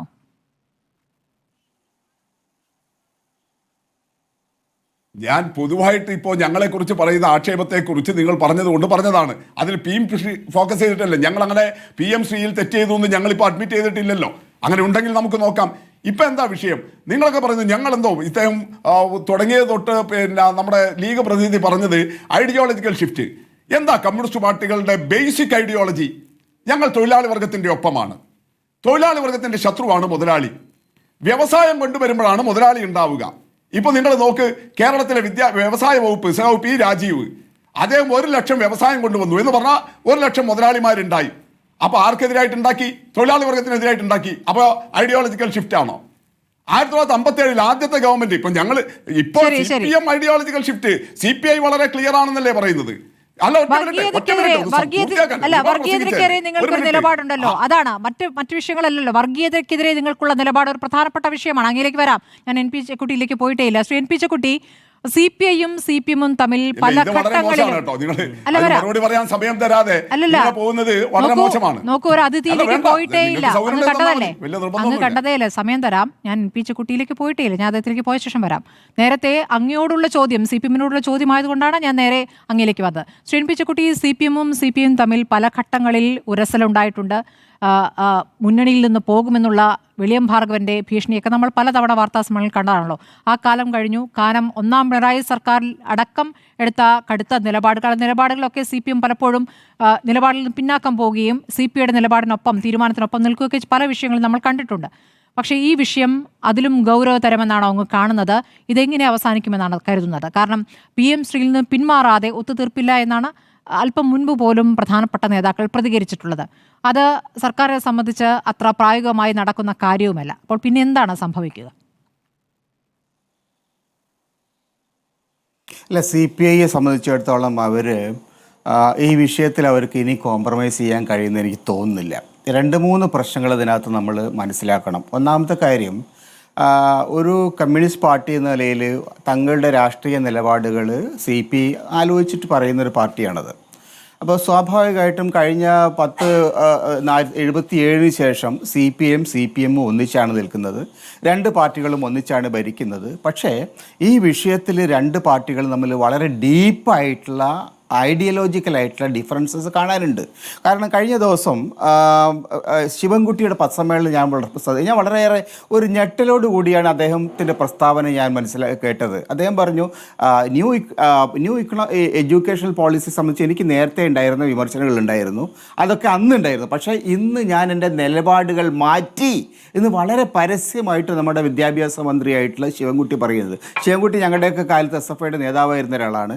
ആ SFIയുടെ നേതാവായിരുന്ന, ഇത്രയും കാലം ഇടതുപക്ഷ രാഷ്ട്രീയത്തിൻ്റെ പ്രധാനപ്പെട്ട വക്താവായിരുന്ന ശിവൻകുട്ടി ന്യൂ എഡ്യൂക്കേഷൻ പോളിസി 2020, അതായത് BJP സർക്കാർ കൊണ്ടുവന്ന വിദ്യാഭ്യാസ നയത്തെ സംബന്ധിച്ച് തനിക്ക് നേരത്തെ ഉണ്ടായിരുന്ന എതിർപ്പുകൾ ഞാൻ മാറ്റി വയ്ക്കുകയാണ്, ഞാൻ നിലപാട് മാറ്റി എന്ന് പറയുമ്പോൾ അതൊരു പ്രായോഗികമായിട്ടുള്ള ഒരു വിഷയമല്ല. പണം കിട്ടാനുള്ള നിലപാട് മാറ്റമല്ല, മറിച്ച് കേന്ദ്ര സർക്കാരുമായിട്ട് BJPയുടെ ഐഡിയോളജിയുമായിട്ട് ഒരു കോംപ്രമൈസിലേക്ക് വരാൻ ആ പാർട്ടി തയ്യാറാവുന്നതാണ്. അത് CPMനെ സംബന്ധിച്ചിട്ടുള്ള അത് അവരുടെ ഒരു വിഷയമാണ്. പക്ഷേ CPI പോലൊരു പാർട്ടിക്ക് ആ ഒരു നിലപാടെടുത്തുകൊണ്ട് കേരളത്തിൽ മുന്നോട്ട് പോകാൻ കഴിയില്ല. അപ്പോൾ CPIയുടെ പാർട്ടിക്കകത്ത് വളരെ ശക്തമായിട്ടുള്ള അഭിപ്രായ വ്യത്യാസം ഇക്കാര്യത്തിലുണ്ട്. CPIയുടെ അണികൾക്കിടയിൽ ശക്തമായ അഭിപ്രായ വ്യത്യാസമുണ്ട്. യുവജന വിദ്യാർത്ഥി വിഭാഗങ്ങൾക്ക് അഭിപ്രായ വ്യത്യാസമുണ്ട്. മാത്രമല്ല, അങ്ങനെ പോയി കഴിഞ്ഞാൽ തങ്ങൾക്ക് കിട്ടാൻ പോകുന്നത് വലിയ നഷ്ടമാണെന്ന് CPIക്ക് അറിയാം. തൃശ്ശൂർ ലോക്സഭാ മണ്ഡലത്തിൽ എന്താ സംഭവിച്ചത്? CPIയുടെ സീറ്റ് കണ്ണടച്ച് തുറക്കും മുമ്പ് BJPയുടെ കയ്യിൽ പോയി. എങ്ങനെ പോയി എന്ന് ചോദിച്ചു കഴിഞ്ഞാൽ നമുക്കറിയാം, ചില അഡ്ജസ്റ്റ്മെൻ്റ് ഉണ്ടായിരുന്നു. പോലീസുകാർ അയച്ചിരുന്നു. ഇത് തൃശ്ശൂർ പൂരം കലക്കിയിട്ട് ആരും അറിഞ്ഞില്ല, കേട്ടില്ല. ഈ തരത്തിലുള്ള പലതരത്തിലുള്ള ഇടപാടുകൾ CPIയുടെ സീറ്റാണ് നഷ്ടപ്പെട്ടത്. അതേ തരത്തിൽ ഏറനാട് മണ്ഡലത്തിൽ പണ്ട് CPIക്കാരന് 5000 വോട്ടായിട്ട് മാറി, 22,000 23,000 വോട്ട് കിട്ടുന്ന സീറ്റ് 5000 മാറി. അൻവർ ആ വോട്ട് വാങ്ങി. അപ്പോൾ ആ തരത്തിൽ CPIയെ പിന്നിൽ നിന്ന് കുത്തുന്ന ഒരു രാഷ്ട്രീയ സമീപനം കുറേ കാലങ്ങളായിട്ട് ഇടതുപക്ഷ ജനാധിപത്യ മുന്നണിയിലുണ്ട്. ഇന്ന് അത് BJPയുമായിട്ടുള്ള ഒരു കൂട്ടുകെട്ടോ അല്ലെങ്കിൽ ഏതെങ്കിലും നീക്കുപോക്കുകളോ വരികയാണെങ്കിൽ CPI എന്ന പാർട്ടി കേരളത്തിൽ അപ്രത്യക്ഷമാവും. അപ്പം അതുകൊണ്ടൊക്കെ തന്നെ അവരെ സംബന്ധിച്ചിടത്തോളം ഈ വിഷയത്തിലെങ്കിലും ശക്തമായൊരു നിലപാടെടുത്തുകൊണ്ട് ഫൈറ്റ് ചെയ്യാൻ ഒരു ബാധ്യസ്ഥരാണ്. ഇതിൽ കോംപ്രമൈസ് ചെയ്ത് കഴിഞ്ഞാൽ LDF എന്ന എന്ന മുന്നണിയിൽ മാത്രമല്ല കേരളത്തിലെ രാഷ്ട്രീയത്തിൽ തന്നെ തങ്ങളൊന്നും അല്ലാതായി പോവും എന്ന് CPIക്ക് വളരെ കൃത്യമായിട്ട് അറിയാം. അതുകൊണ്ടാണ് ആ പാർട്ടി ഇക്കാര്യത്തിൽ വളരെ ശക്തമായ നിലപാടെടുക്കുന്നത്. CPIയുടെ എക്സിസ്റ്റൻസിൻ്റെ ഒരു പ്രശ്നമായിട്ടാണ് ഞാനതിനെ കാണുന്നത്. ഐഡിയോളജിക്കലായിട്ട് ഇഷ്യൂവിൽ അത് കോംപ്രമൈസ് ചെയ്യാൻ കഴിയില്ല. പ്രാക്ടിക്കലായിട്ട് CPM കൂടുതലായിട്ട് BJPയുമായിട്ട് ഏതെങ്കിലും തന്ത്രബന്ധങ്ങൾ സ്ഥാപിക്കുകയാണെങ്കിൽ അതിൻ്റെ വില കൊടുക്കേണ്ടി വരിക CPM അല്ല, CPI ആയിരിക്കും എന്ന് കഴിഞ്ഞകാല അനുഭവങ്ങളിൽ നിന്ന് അവർക്ക് മനസ്സിലാക്കാൻ കഴിഞ്ഞിട്ട് ഇതൊക്കെ നോക്കിയാൽ ഈ വിഷയം അങ്ങനെ പെട്ടെന്ന് കെട്ടടങ്ങും എന്ന് ഞാൻ പ്രതീക്ഷിക്കുന്നില്ല. ഒരുപക്ഷെ CPIയെ കൂടെ നിർത്തണം എന്ന് താല്പര്യമുണ്ടെങ്കിൽ അവരെന്തെങ്കിലും നടപടികളിലേക്ക് നീങ്ങുമായിരിക്കും. പക്ഷേ ഒപ്പിട്ടൊരു കരാറിന് വിഡ്രോ ചെയ്യലൊന്നും പ്രായോഗികമല്ല. അപ്പം അതുകൊണ്ട് ഒരു ഗുരുതരമായ പ്രതിസന്ധിയിലേക്ക് ഇടതുപക്ഷ ജനാധിപത്യ മുന്നണി വരുമെന്ന് ഞാൻ വിചാരിക്കുന്നില്ല. പക്ഷേ CPI എന്ന പാർട്ടി വളരെ ഗുരുതരമായ പ്രതിസന്ധിയിലേക്ക് മുന്നണി മാറ്റമൊന്നും CPI ആലോചിക്കുന്നില്ല. അതവരുടെ ചണ്ഡീഗഡ് പാർട്ടി കോൺഗ്രസിൽ തീരുമാനിച്ചിട്ടുള്ള ഒരു കാര്യമാണ്. അത് ഇടതുപക്ഷത്താണ് എല്ലാ സമയത്തും നിൽക്കുക. അപ്പോൾ ഒരു കാരണവശാലും മുന്നണിയിൽ നിന്ന് മാറി UDFിലേക്ക് പോകുക എന്നുള്ള CPI ആലോചിക്കുന്നില്ല. അതല്ലാതെ അവർക്ക് എന്ത് തീരുമാനമെടുക്കാൻ പറ്റും? ഇപ്പോൾ മന്ത്രിമാരെ പിൻവലിച്ചുകൊണ്ടുള്ള തീരുമാനം വരിക, മന്ത്രിസഭാ യോഗങ്ങളിൽ നിന്ന് വിട്ടുനിൽക്കുക എന്ന തീരുമാനം വരിക, ഇതൊക്കെ ഏത് സമയത്താണ് കൂടുന്നത് ആലോചിക്കണം. ഇനി കുറച്ച് ദിവസങ്ങൾ കഴിഞ്ഞാൽ തദ്ദേശ തെരഞ്ഞെടുപ്പ് വരികയാണ്, 6 മാസം കഴിഞ്ഞ് നിയമസഭാ തെരഞ്ഞെടുപ്പ് വരികയാണ്. അപ്പോൾ പ്രതിപക്ഷത്തിന് ആയുധമാക്കുന്ന കാര്യങ്ങൾ അങ്ങോട്ടേക്ക് ഇട്ടുകൊടുക്കുകയാണ് CPI എന്നൊരു ആരോപണം കൂടി CPI നേരിടേണ്ടി വരുമല്ലോ. അപ്പോൾ ഈ തെരഞ്ഞെടുപ്പ് പശ്ചാത്തലത്തിൽ പ്രത്യേകിച്ച് മൂന്നാം പിണറായി സർക്കാർ എന്ന ആലോചനയിലേക്ക് കടക്കുകയും അതിൻ്റെ പ്രവർത്തനങ്ങളിലേക്കൊക്കെ കടക്കാനിരിക്കുമ്പോൾ രണ്ടാമത്തെ കക്ഷിയുടെ ഈ പിണക്കം, അത് എങ്ങനെ ആ പിണക്കം, അല്ലെങ്കിൽ അങ്ങ് പറഞ്ഞ ഈ എക്സിസ്റ്റൻസ് എന്ന് പറഞ്ഞ ഐഡിയോളജിക്കൽ എക്സിസ്റ്റൻസ് ആണല്ലോ, അതല്ലാതെ പ്രായോഗികമായി നോക്കുമ്പോൾ അവർക്ക് ഇവിടെ സർക്കാരിനൊപ്പം നിൽക്കുകയാണ് പ്രായോഗികമായി നിൽക്കുന്ന ബുദ്ധി. അപ്പോൾ അങ്ങനെ നിന്നു കഴിഞ്ഞാൽ പാർട്ടി എവിടെ എന്നുള്ള ചോദ്യമാണല്ലോ വേറെ രൂപത്തിൽ ചോദിക്കുന്നത്. അപ്പോൾ എന്താണ് വഴി? ഏത് തരത്തിൽ സമ്മർദ്ദം ചെലുത്താനാകും? ഞങ്ങളുടെ നിലപാടിനൊപ്പമാണ് നിലപാടിൽ ഉറച്ചാണ് നിന്നത് എന്ന് CPIയുടെ അണികളെ CPI എങ്ങനെ ബോധ്യപ്പെടുത്തും? അല്ല, കഴിഞ്ഞ കാലത്തെ അനുഭവങ്ങൾ നോക്കിക്കഴിഞ്ഞാൽ പ്രത്യേകിച്ചും വെളിയം ഭാർഗവൻ്റെ കാലത്തും കാനൻ രാജേന്ദ്രൻ്റെ ആദ്യകാലത്തും ഒക്കെ തന്നെ വളരെ ശക്തമായിട്ടുള്ള നിലപാടുകൾ എടുത്തുകൊണ്ട് CPMനെ വരച്ച വരയിൽ നിർത്തുന്നതിൽ ചില കാര്യങ്ങളിലെങ്കിലും CPI വിജയിച്ചിട്ടുണ്ടായിരുന്നു. പക്ഷേ പിന്നീട് കാനത്തിൻ്റെ കാലത്ത് തന്നെ നമ്മൾ കാണുന്നത് ഒരു കോംപ്രമൈസിങ് പൊസിഷനിലേക്ക് പോവുക, CPMൻ്റെ നിലപാടുകളെ പിന്നെ ആദ്യത്തിലൊക്കെ ഒന്ന് എതിർത്തായിട്ട് വരുത്തിയിട്ട് പിന്നെ അതിനുണ്ട് അനുകൂലമായിട്ട് വരിക, അതിനെ അത്തരം വിഷയങ്ങളെ കണ്ണടച്ചുകൊണ്ട് ഒഴിവാക്കുക, ഈ തരത്തിലൊരു സമീപനത്തിലേക്ക് കോംപ്രമൈസിങ് ആയിട്ട് രീതിയിലേക്ക് CPI കുറേ കാലമായിട്ട് വന്നിട്ടുണ്ട്. പക്ഷേ അങ്ങനെ വന്നതിൻ്റെ ദുരന്തമാണ് ഇന്നിപ്പോൾ ആ പാർട്ടി അനുഭവിക്കുന്നത്. അതുകൊണ്ടാണ് CPIക്കാരുടെ മന്ത്രിമാർ അവിടെ ഇരിക്കെ തന്നെ 22-ാം തീയതി ക്യാബിനറ്റ് മീറ്റിംഗിൽ അവരതിൽ പ്രൊട്ടസ്റ്റ് രേഖപ്പെടുത്തുമ്പോൾ ഒരാഴ്ച മുമ്പ് ഒപ്പിട്ട് കഴിഞ്ഞ സംഗതിയാണ്. ഒരാഴ്ച മുമ്പ് ഒപ്പിട്ട കാര്യം വിദ്യാഭ്യാസ മന്ത്രിക്ക് അറിയാം, മുഖ്യമന്ത്രിക്ക് അറിയാം, ഉദ്യോഗസ്ഥന്മാർക്ക് അറിയാം, ഈ പാവപ്പെട്ട CPIക്കാർക്ക് അറിയില്ല. അപ്പോൾ അവരെ ആ നിലയിൽ അങ്ങനെ ട്രീറ്റ് ചെയ്താൽ മതി എന്നുള്ളൊരു തോന്നലുണ്ടാക്കാൻ കാരണം എന്തുകൊണ്ടാണ്? കഴിഞ്ഞ കുറേ കാലങ്ങളായിട്ട് ഇത്തരം വിഷയങ്ങളിൽ CPI എടുത്ത അഴകുഴമ്പൻ നയം CPMന് ശക്തമായിട്ടൊരു വടി കൈ കൊടുത്തിട്ടുണ്ട്. നിങ്ങൾ വെറുതെ വർത്തമാനം പറഞ്ഞിട്ടൊന്നും കാര്യമില്ല, നിങ്ങളൊന്നും ആരും ഗൗരവത്തിൽ എടുക്കേണ്ടതില്ല എന്നൊരു അന്തരീക്ഷം ഉണ്ടാക്കിയ CPI തന്നെയാണ്. അപ്പോൾ ആ ഒരു പ്രതിസന്ധിയിൽ നിന്ന് എങ്ങനെ രക്ഷപ്പെടുന്നത് അവരാലോചിക്കേണ്ടത്. നമുക്ക് എന്ത് ചെയ്യാൻ പറ്റും? അവർക്ക് രണ്ട് വഴിയാണ്. ഒന്നുകിൽ അവർക്ക് ആ മുന്നണി വിട്ട് പുറത്തേക്ക് വരാം. കേരളത്തിലെ പിന്നെ ഇടതുപക്ഷ ജനാധിപത്യ മുന്നണിയിൽ നിന്ന് വിട്ടു വന്നാലും CPIക്ക് അണികളുണ്ട്, അവർക്ക് ന്യായമായ പൊസിഷൻ UDFനെ പോലുള്ള പാർട്ടികളിലൊക്കെ കിട്ടും. അതല്ലെങ്കിൽ ഇപ്പോൾ CPMുമായിട്ട് യോജിച്ചുകൊണ്ട് തെരഞ്ഞെടുപ്പിൽ നിൽക്കുകയും കഴിഞ്ഞ കാലങ്ങളിൽ ഉണ്ടായ മാതിരി കൂടുതൽ നഷ്ടങ്ങളിലേക്ക് പോവുകയും ചെയ്യുക എന്ന പ്രതിസന്ധി, അതെന്താ വേണ്ടത് അവരാലോചിക്കേണ്ടതാണ്. എന്താണ് അവർ തീരുമാനിക്കുന്നത് എനിക്കറിയില്ല. പക്ഷേ നിർഭാഗ്യവശാൽ CPIയെ സംബന്ധിച്ചിടത്തോളം വളരെ ഗുരുതരമായ ഒരു പ്രതിസന്ധിയിലാണ് അവർ ചെന്നുവിട്ടിരുന്നത്. ഈ വിഷയത്തിൽ ഒരു കടുത്ത നിലപാട് എടുക്കുന്നില്ലെങ്കിൽ, ഈ വിഷയത്തിൽ ശക്തമായ പൊസിഷൻ കണ്ടിന്യൂ ചെയ്യുന്നില്ലെങ്കിൽ തീർച്ചയായും പാർട്ടിക്ക് ആഭ്യന്തരമായിട്ട് പ്രതിസന്ധി നേരിടേണ്ടതായിട്ട് വരും. ശ്രീ VPP മുസ്തഫ, ശിവൻകുട്ടിയുടെ ഏറ്റവും ഒടുവിലത്തെ പോസ്റ്റ് വന്നിരിക്കുന്നത് K സുരേന്ദ്രനുള്ള മറുപടിയാണ്. കേരളത്തിലെ പാഠ്യപദ്ധതിയിൽ RSS സ്ഥാപകൻ ഹെഡ്ഗേവാറയും സവർക്കറേയും ഉൾപ്പെടുത്തുമെന്ന BJP മുൻ സംസ്ഥാന അധ്യക്ഷന്റെ പ്രസ്താവന രാഷ്ട്രീയ ലക്ഷ്യം വെച്ചുള്ള വ്യാജ പ്രചാരണം മാത്രമാണ്. കേരളത്തിൽ വിദ്യാഭ്യാസ നയത്തെക്കുറിച്ച് BJP നേതാവിന് ധാരണയില്ലാത്തതുകൊണ്ടാണ് കേന്ദ്ര സർക്കാരിന്റെ PM-ശ്രീ പദ്ധതിയിൽ കേരളം ഒപ്പുവെച്ചത് സംസ്ഥാനത്തെ സ്കൂളുകളുടെ ഭൗതിക സാഹചര്യങ്ങൾ മെച്ചപ്പെടുത്തുന്നതിനും അക്കാഡമിക് നിലവാരം ഉയർത്താനുമുള്ള ഫണ്ട് വിനിയോഗിക്കാൻ വേണ്ടിയാണ്, അല്ലാതെ കേരളത്തിന്റെ സിലബസ് കേന്ദ്ര സർക്കാരിൽ അടിയറ വെക്കാനല്ല എന്നാണ് പറയുന്നത്. അങ്ങനെ ഫണ്ട് തരിക PM-ശ്രീയിൽ ഒപ്പുവെക്കുമ്പോൾ ദേശീയ വിദ്യാഭ്യാസ നയം നടപ്പാക്കാനാണ് എന്ന രൂപത്തിൽ തന്നെയാണ് അതിൽ എഴുതി വെച്ചിട്ടുള്ളത്. അപ്പോൾ കേരളത്തിന് മാത്രമായി ഒരു പ്രത്യേക തരം ഫണ്ട് മാത്രം തരിക, സിലബസിൽ തൊടാതിരിക്കുക, അങ്ങനെ സംഭവിക്കുമോ? അങ്ങനെ സാധിക്കുമോ? ഈ ദേശീയ വിദ്യാഭ്യാസ നയം 2020 സ്കൂൾ വിദ്യാഭ്യാസത്തെക്കുറിച്ച് മാത്രമുള്ളതല്ലല്ലോ. നമ്മുടെ നാട്ടിലെ ഉന്നത വിദ്യാഭ്യാസ മേഖല ഉൾപ്പെടെ രാജ്യത്തെ വിദ്യാഭ്യാസ സംവിധാനത്തെ ആകെ ഉൾക്കൊള്ളുന്ന ഒന്നാണ്. അല്ലാതെ സ്കൂൾ വിദ്യാഭ്യാസത്തിന് വേണ്ടി മാത്രമുള്ളതല്ല NEP. കോളേജ് വിദ്യാഭ്യാസം ഉൾപ്പെടെ എല്ലാം അതിനകത്ത് വരുന്നുണ്ട്. അതിൻ്റെ ഭാഗമായിട്ടുള്ള UGCയുടെ പുതിയ റെഗുലേഷൻ്റെ ഡ്രാഫ്റ്റ് ഉൾപ്പെടെ വന്നിട്ടുണ്ട്. അപ്പോൾ എന്താ കാര്യം? ഈ PM-ശ്രീ പോലെ ഉന്നത വിദ്യാഭ്യാസ മേഖലയ്ക്ക് വേണ്ടി നടപ്പിലാക്കുന്ന കേന്ദ്ര പദ്ധതിയാണ് PM-ഉഷ. PM-ഉഷ നേരത്തെ തന്നെ കേരളത്തിൽ നടപ്പിലാക്കി. നമ്മുടെ ഉന്നത വിദ്യാഭ്യാസ വകുപ്പ്, അതും CPMന്റെ മന്ത്രിയാണല്ലോ, അവർ അതിലൊപ്പിട്ടു. അതിൻ്റെ ഭാഗമായിട്ടുള്ള ഫണ്ട് ലഭിച്ചു. കഴിഞ്ഞ വർഷം സാമ്പത്തിക വർഷം മാത്രം 140 കോടി രൂപയാണ് PM-ഉഷയുടെ ഭാഗമായി കേരളത്തിന് ലഭിച്ചത്. എന്താ നമ്മൾ നടപ്പിലാക്കിയത്? PM-ഉഷ നടപ്പിലാക്കുമ്പോഴുള്ള NEP-യുടെ ഭാഗമായ നിർദ്ദേശമായിരുന്നു 3 വർഷമുണ്ടായിരുന്ന ഡിഗ്രി കോഴ്സ് 4 വർഷമാക്കിയത്. അതിൽ ദേശീയ വിദ്യാഭ്യാസ നയത്തിൽ എന്താ പറയുന്നത്? 1-ാം വർഷം കഴിഞ്ഞു പഠിച്ചിറങ്ങുന്ന കുട്ടിക്ക് ഒരു സർട്ടിഫിക്കറ്റ് കൊടുക്കും. 2-ാം വർഷം കഴിഞ്ഞു പഠിച്ചിറങ്ങുന്ന കുട്ടിക്ക് ഡിപ്ലോമ സർട്ടിഫിക്കറ്റ് കൊടുക്കും. 3 വർഷം കഴിഞ്ഞു പഠിച്ചിറങ്ങുന്ന കുട്ടിക്ക് ഡിഗ്രി സർട്ടിഫിക്കറ്റ് കൊടുക്കും. 4-ാം വർഷം കഴിഞ്ഞാൽ ഓണേഴ്സ്. ഇതാണ് NEP-യിലുള്ളത്. PM-ഉഷ പദ്ധതി കേരളത്തിൽ നടപ്പിലാക്കിയതിൻ്റെ ഭാഗമായിട്ട് നമ്മൾ 4 ഇയർ ഡിഗ്രി കോഴ്സ് നടപ്പിലാക്കിയപ്പോൾ ആ നയമുണ്ടോ? 1-ാം വർഷം കഴിഞ്ഞാൽ പോകാൻ പറ്റില്ല.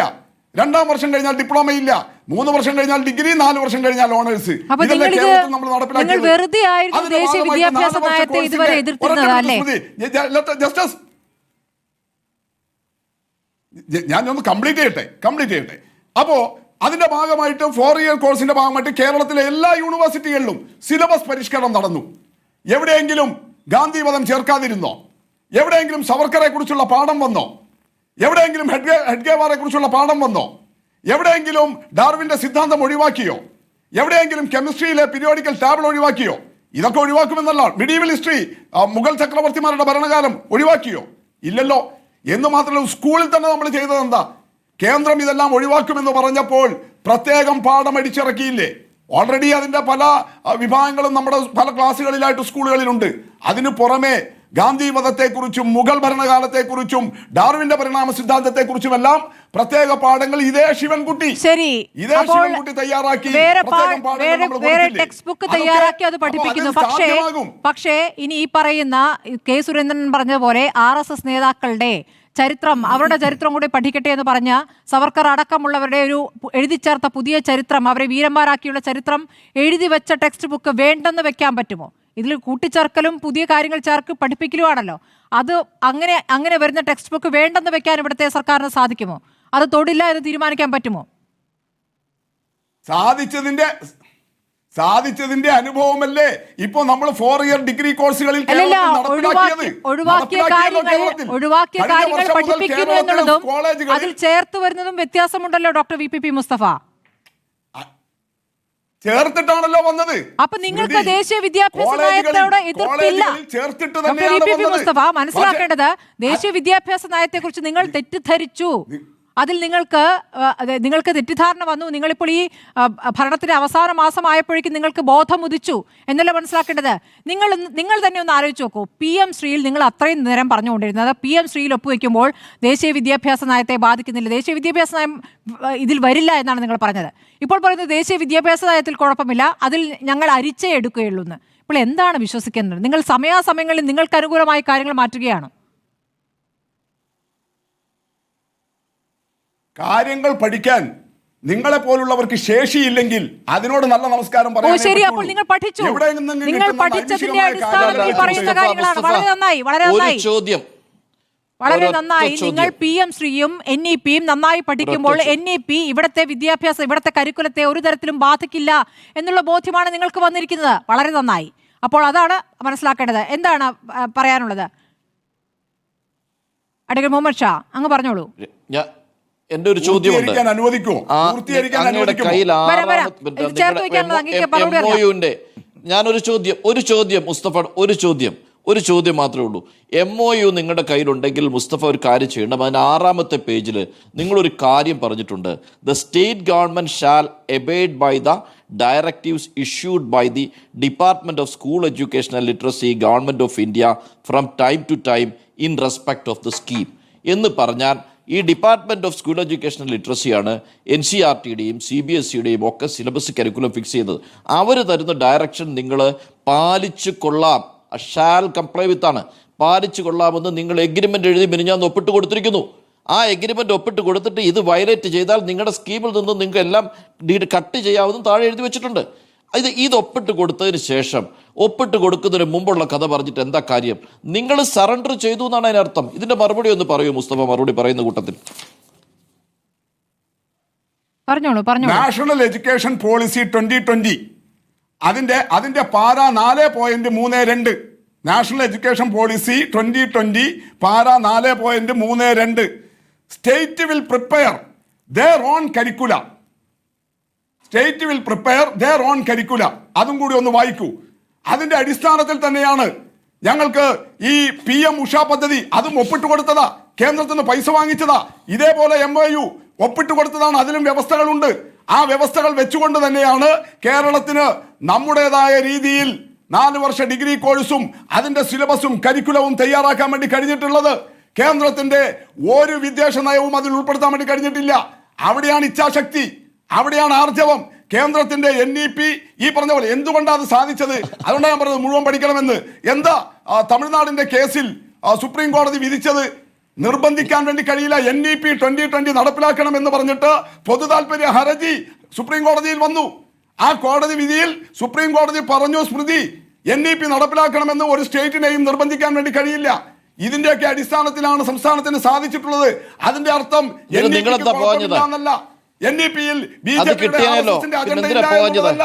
ഇത് മനസ്സിലാക്കിക്കൊണ്ട് തന്നെ അതിനെതിരായ, ഒറ്റ മിനിറ്റ് പ്ലീസ് ഞാനൊന്ന് കംപ്ലീറ്റ് ചെയ്തോട്ടെ, അതിനെതിരായിട്ടുള്ള അതിശക്തമായ രാഷ്ട്രീയ വിമർശനവും പ്രതിഷേധവും തുടരും. എന്നാൽ സുപ്രീം കോടതി തന്നിട്ടുള്ള സാധ്യതയും NEP-യിലെ ഈ പറഞ്ഞ കരിക്കുലം തയ്യാറാക്കുന്നതിൽ സ്റ്റേറ്റുകൾക്കുള്ള സാധ്യതയും ഉപയോഗപ്പെടുത്തി ഇടപെടാൻ സാധിക്കും. നമ്മൾ NEP-യെ കുറിച്ചുള്ള പ്രധാനപ്പെട്ട വിമർശനം എന്താ? 1, വർഗീയവൽക്കരിക്കുന്നു. 2, കേന്ദ്രീകരണം. 3, അധികാരങ്ങൾ കവരുന്നു. ഇത് വെച്ചുകൊണ്ടാണ് നമ്മൾ വിമർശിക്കുന്നത്. അവിടെ സംസ്ഥാനത്തെ ഇടതുപക്ഷ ഗവൺമെന്റ് നേരത്തെ ഇരട്ടച്ചങ്കൻ എന്നൊക്കെ പറഞ്ഞിട്ട് പരിഹസിച്ചല്ലോ BJP പ്രതിനിധി. ആ ഇരട്ടച്ചങ്കന്റെ ഭരണത്തിൽ ഈ സാധ്യതകൾ ഉപയോഗപ്പെടുത്തി നമ്മൾ കാണിച്ചു തന്നു PM ഉഷ എങ്ങനെ നടപ്പിലാക്കാൻ പറ്റും. അതേ മാതൃകയിൽ PM ശ്രീയും നടപ്പിലാക്കാൻ കഴിയും. അതാണ് ഞങ്ങളുടെ ഉറപ്പ്, അതാണ് ഞങ്ങളുടെ ധൈര്യം. അന്നേരം CPM-ഉം CPI-യും വേറെ വേറെയാണ്. അവരെന്തോ വലിയ ഐഡിയോളജിക്കൽ ഷിഫ്റ്റ്. നിങ്ങൾ നോക്ക്, അങ്ങനെ നെഞ്ചുവിരിച്ചെടുത്ത തീരുമാനം എന്താണ് CPI അറിയാതെ പോയത്? ഒറ്റ പാർട്ടിയല്ലേ? അങ്ങനെ നെഞ്ചുവിരിച്ചെടുത്ത തീരുമാനം എങ്ങനെയാണ് CPI അറിയാതെ പോയത്? അങ്ങനെ പോലെ സംസാരിക്കാൻ, വിശദീകരിക്കാൻ സമയം തരണം. മുസ്തഫ, നിങ്ങൾ എഗ്രിമെന്റ് ചെയ്തിട്ടാണ് നിൽക്കുന്നത്. തമിഴ്നാട് എഗ്രിമെന്റിലല്ല. അവർക്ക് ഡീവിയേറ്റ് ചെയ്യാൻ നിങ്ങൾക്ക് പറ്റുമോ? നിങ്ങളിത് ഫോളോ ചെയ്യേണ്ടി വരില്ലേ? ഞാനിവിടെ PM ഉഷ നടപ്പിലാക്കിയ കാര്യവും വക്കീലും കൂടിയല്ലേ. NEP 2020 നടപ്പിലാക്കുന്നതിനെ സംബന്ധിച്ചല്ല ഇങ്ങനെ ഇടപെടല്ലേ. നിങ്ങൾ ആരും സംസാരിക്കുമ്പോൾ ഞാനൊരു സിംഗിൾ ചോദ്യം പോലും ചോദിച്ചിട്ടില്ലല്ലോ. ചോദിക്കാൻ ഇടപെടാനില്ലാത്തതുകൊണ്ടല്ലോ. ഇതെന്തൊരു രീതിയാണ്? അപ്പൊ ഒന്ന് എനിക്ക് പറയാനുള്ള ഒന്ന് കംപ്ലീറ്റ് ചെയ്യട്ടെ. ആ ഫ്ലോ തടസ്സപ്പെടുത്തിയിട്ട് നിങ്ങൾ ഈ ഒരുമാതിരി ജനാധിപത്യ വിരുദ്ധമായിട്ട് പെരുമാറരുത്. ഒരു ജനാധിപത്യ മര്യാദ എല്ലാവരും കാണിക്കൂ. അപ്പോൾ കാരണം നിങ്ങൾ പറയുമ്പോൾ ഞാൻ ഏറ്റവും കാം സൈലന്റ് അല്ലേ ഇരുന്നത്? എന്തെല്ലാം നിങ്ങൾ പറഞ്ഞിരുന്നു? ചോദ്യങ്ങൾ ഇല്ലാത്തത് കൊണ്ടല്ലോ. അപ്പോൾ കാര്യം എന്താ? നമ്മുടെ മുന്നിൽ കൃത്യമായിട്ടുണ്ട്. ഒരു ഐഡിയോളജിക്കൽ ഷിഫ്റ്റും ഇല്ല. 57-ൽ C അച്യുതമേനോനും MN ഗോവിന്ദൻ നായരും EMS-ഉം AKG-യും എല്ലാം ഒരുമിച്ച അന്ന് ബിർളയെ കൊണ്ടുവന്നിട്ടില്ലേ കേരളത്തിൽ? ആരാ ബിർളയെ കൊണ്ടുവന്ന് ഗോളിയോ റയൻസ് സ്ഥാപിച്ചത്? ഈ പറയുന്ന ഏറ്റവും മഹാരഥന്മാരായ കമ്മ്യൂണിസ്റ്റ് നേതാക്കളുടെ ഗവൺമെന്റ് അല്ലേ? അവരെല്ലാം ചെയ്തിട്ടില്ലേ? ബിർള ഏറ്റവും വലിയ കുത്തകയല്ലേ? Communist party എതിർക്കുന്നയാളല്ലേ? എന്നിട്ടും ഈ കേരളത്തിൽ കൊണ്ടുവന്നിട്ടില്ലേ? അപ്പൊ നമ്മൾ കാണേണ്ടത് എന്താ? അന്ന് EMS പറഞ്ഞ വാചകമുണ്ട്. 57-ൽ ഏപ്രിൽ 5-ന് സത്യപ്രതിജ്ഞ ചെയ്ത് അന്ന് ഓൾ ഇന്ത്യ റേഡിയോക്ക് കൊടുത്ത മെസ്സേജിൽ EMS പറഞ്ഞ വാചകമുണ്ട്. അത് കേൾക്കണം, അത് മനസ്സിലാക്കണം, ചരിത്രപരമായിട്ട് വർത്തമാനം പറയണം. ബിർളയെ കൊണ്ടുവന്നത് പോലെയാണോ? അല്ല, എന്താണ് അങ്ങ് പറഞ്ഞു വരുന്നത്?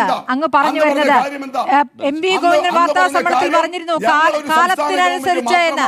അപ്പോൾ കാലത്തിനനുസരിച്ചുള്ള കോലം കെട്ടലായിട്ട് ഇതിനെ കണ്ടാൽ മതിയോ? അങ്ങ് പറയുന്ന അനുസരിച്ചാണ് കാലത്തിനനുസരിച്ചുള്ള പുരോഗമനപരമായ മാറ്റമായിട്ടാണ് ഇതിനെ കാണേണ്ടത്. അങ്ങനെയെങ്കിൽ അങ്ങനെ പറഞ്ഞാൽ മതി. 57-ൽ EMS പറഞ്ഞ അടിസ്ഥാനപരമായ നിലപാടുണ്ട്. ഞങ്ങളൊരു സംസ്ഥാനത്തിന്റെ ഭരണത്തിലാണ് വന്നിട്ടുള്ളത്. ഇന്ത്യയാകെ മുതലാളിത്ത ഭരണ സംവിധാനമാണ്. ഈ സംസ്ഥാന ഭരണം ഉപയോഗിച്ച് കമ്മ്യൂണിസം നടപ്പിലാക്കാൻ കഴിയില്ല. ഞാൻ ശ്വസിക്കുന്നത് പോലും കമ്മ്യൂണിസത്തിന് വേണ്ടിയാണ്. പക്ഷെ ഈ സ്റ്റേറ്റ് ഭരണം കൊണ്ട് എനിക്കിവിടെ ഒരു കമ്മ്യൂണിസ്റ്റ് റിപ്പബ്ലിക് ഉണ്ടാക്കാൻ കഴിയില്ല. നമ്മൾ കാവ്യവൽക്കരണത്തെ കുറിച്ച് ചോദിക്കുമ്പോൾ മുതലാളിത്തം എടുത്തിട്ട് പറഞ്ഞുകൊണ്ട് മറുപടി പറയാൻ എളുപ്പമാണ്. അതങ്ങേക്ക് പറയാം. നമ്മൾ കാവ്യവൽക്കരണത്തെ കുറിച്ചാണല്ലോ ചോദ്യം. കാവ്യവൽക്കരണമാണല്ലോ ചോദ്യം. കാലത്ത് കോൺഗ്രസ് ദേശീയ പ്രസ്ഥാനത്തിന്റെ കാലത്ത് കോൺഗ്രസ് നൽകിയ വാഗ്ദാനങ്ങളും ജവഹർലാൽ നെഹ്റു നടപ്പിലാക്കാത്തതുമായ കാര്യങ്ങളാണ്. കാരണം 57-ലേക്ക് എത്തുമ്പോൾ 10 വർഷമായി നെഹ്റു വന്നിട്ട്, കോൺഗ്രസ് ഭരണം വന്നിട്ട്. കോൺഗ്രസ് നടപ്പിലാക്കാത്തതുമായ നയങ്ങളാണ്, അല്ലാതെ കമ്മ്യൂണിസ്റ്റ് പാർട്ടിയുടെ നയങ്ങൾ നടപ്പിലാക്കുമെന്നല്ല 57-ൽ EMS പറഞ്ഞത്. ഇത് തന്നെയാണ് ഞങ്ങൾ പറയുന്നത്. ഞങ്ങളിപ്പോ CPIM-ന്റെ പാർട്ടി പരിപാടിയിലെ ജനകീയ ജനാധിപത്യ വിപ്ലവമല്ല ഇപ്പൊ ഇവിടെ നടപ്പിലാക്കാൻ പോകുന്നത്. ഒരു ഈ പറഞ്ഞ ആഗോള നെഹ്റു നടപ്പാക്കാത്ത കാര്യങ്ങൾ നടപ്പാക്കുന്നതിനെയാണ് BJP പറയുന്നത്. നെഹ്റു ഒന്നും നടപ്പാക്കാത്ത കാര്യങ്ങൾ നടപ്പാക്കുന്നു എന്നാണ് BJP പറയുന്നത്. അല്ല, ഞങ്ങൾ പറയട്ടെ. പക്ഷെ നെഹ്റു നടപ്പിലാക്കാത്ത RSS നയമല്ല. കൃത്യമായിട്ട് പറഞ്ഞിട്ടുണ്ട്. കോൺഗ്രസ് ദേശീയ പ്രസ്ഥാനത്തിന്റെ കാലത്ത് ഗാന്ധിജിയുടെ കോൺഗ്രസ് മുന്നോട്ട് വെച്ച നയം അങ്ങനെ തന്നെ പറഞ്ഞിട്ടുണ്ട്. അത് കേട്ടിട്ട് പറ. എന്തിനാ സ്മൃതി ഇങ്ങനെ അടർത്തി ചോദിക്കുന്നത്? കേട്ടിട്ട് തന്നെ പറ. ഇനി ഞാൻ കംപ്ലീറ്റ് ചെയ്യട്ടെ. എന്താ CPIM-ന്റെ നയം? പശ്ചിമ ബംഗാളിൽ ഞങ്ങൾക്ക് ഭരണം ഉണ്ടായിരുന്നില്ലേ? 18-ാം പാർട്ടി കോൺഗ്രസ്. എന്താ CPIM എടുത്ത നിലപാട്? അവിടെ ഈ പറഞ്ഞ വ്യവസായ നയത്തിലെ മാറ്റങ്ങളും കാര്യങ്ങളും വന്നപ്പോൾ അതുകൊണ്ട് ഞാനതാ പറഞ്ഞത്. പശ്ചിമ ബംഗാളിൽ എങ്ങനെയാണ് നിങ്ങൾ തുടച്ചു നീക്കപ്പെട്ടത് എന്നതാണ് ഇപ്പോൾ ടി രാജ നിങ്ങളെ ഓർമ്മിപ്പിച്ചിരിക്കുന്നത്. CPI മാത്രമാണ് എന്നൊക്കെ വരുത്തി തീർക്കാൻ ശ്രമിക്കുന്നത്. നിങ്ങൾ എങ്ങനെ പശ്ചിമ ബംഗാളിൽ തുടച്ചു നീക്കപ്പെട്ടു എന്നുള്ളതാണ് CPI ഓർമ്മിപ്പിക്കുന്നത്. ഇരുന്നിട്ട് CPM മഹാമോശവും CPI മഹത്തരവും എന്നൊക്കെ വരുത്തി തീർക്കാൻ ശ്രമിക്കുന്നത്. അല്ലേ, നിങ്ങൾ CPI ബോധ്യപ്പെടുത്തിയാൽ മതി. CVPP മുസ്തഫ, നിങ്ങൾക്കിടയിൽ നടന്നിരിക്കുന്ന പ്രശ്നത്തെക്കുറിച്ച് നിങ്ങളെക്കുറിച്ച് CPI പറഞ്ഞതിനെ കുറിച്ചാണല്ലോ നമ്മുടെ ചർച്ച. P ജയേന്ദ്രൻ, അങ്ങ് എന്താണ് പറയാൻ ഉദ്ദേശിച്ചത്? നമ്മൾ സമയക്കുറവുള്ളതുകൊണ്ടാണ് അങ്ങിലേക്ക് വരുന്നത്. അല്ല, ഒന്നുമില്ല സ്മൃതി. ഞാനിവിടെ BJPക്കെതിരെ എൻ്റെ സുഹൃത്ത് പറഞ്ഞ ഒന്നിട്ട് കാര്യങ്ങൾ താങ്കൾ ഇടപെടും ഞാൻ പ്രതീക്ഷിച്ചു. എന്നോട് ഇടയ്ക്കിടയ്ക്ക് ഇടപെടും. താങ്കൾ ഒറ്റ ചോദ്യമാണ് ലീഗ് പ്രതിയോട് ചോദിച്ചത്. അതിന് അദ്ദേഹം എന്ത് ഉത്തരമാണ് സ്മൃതിക്ക് നൽകിയതെന്ന് എനിക്കറിയില്ല. സ്മൃതി ഒരിക്കൽ പോലും ഇടപെട്ടും കണ്ടില്ല, ചോദ്യം ആവർത്തിച്ചും കണ്ടില്ല. ഞാൻ എൻ്റെ ലീഗിന്റെ പ്രതിയോട് ഒറ്റ ചോദ്യം എന്തേ ആവർത്തിക്കുന്നത്?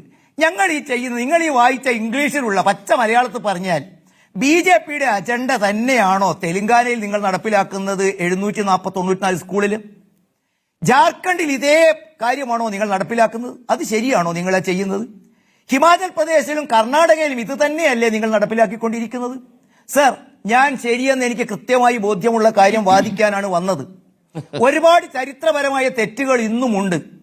കുന്നമംഗലത്തുള്ള നിങ്ങളുടെ യൂത്ത് ലീഗ് നേതാവ് ഒരിക്കൽ മാധ്യമപ്രവർത്തകരോട് ചോദിച്ചാൽ പറഞ്ഞു ജവഹർലാൽ നെഹ്റുവിന്റെ മകളുടെ മകളാണ് ഇന്ദിരാഗാന്ധി എന്ന്.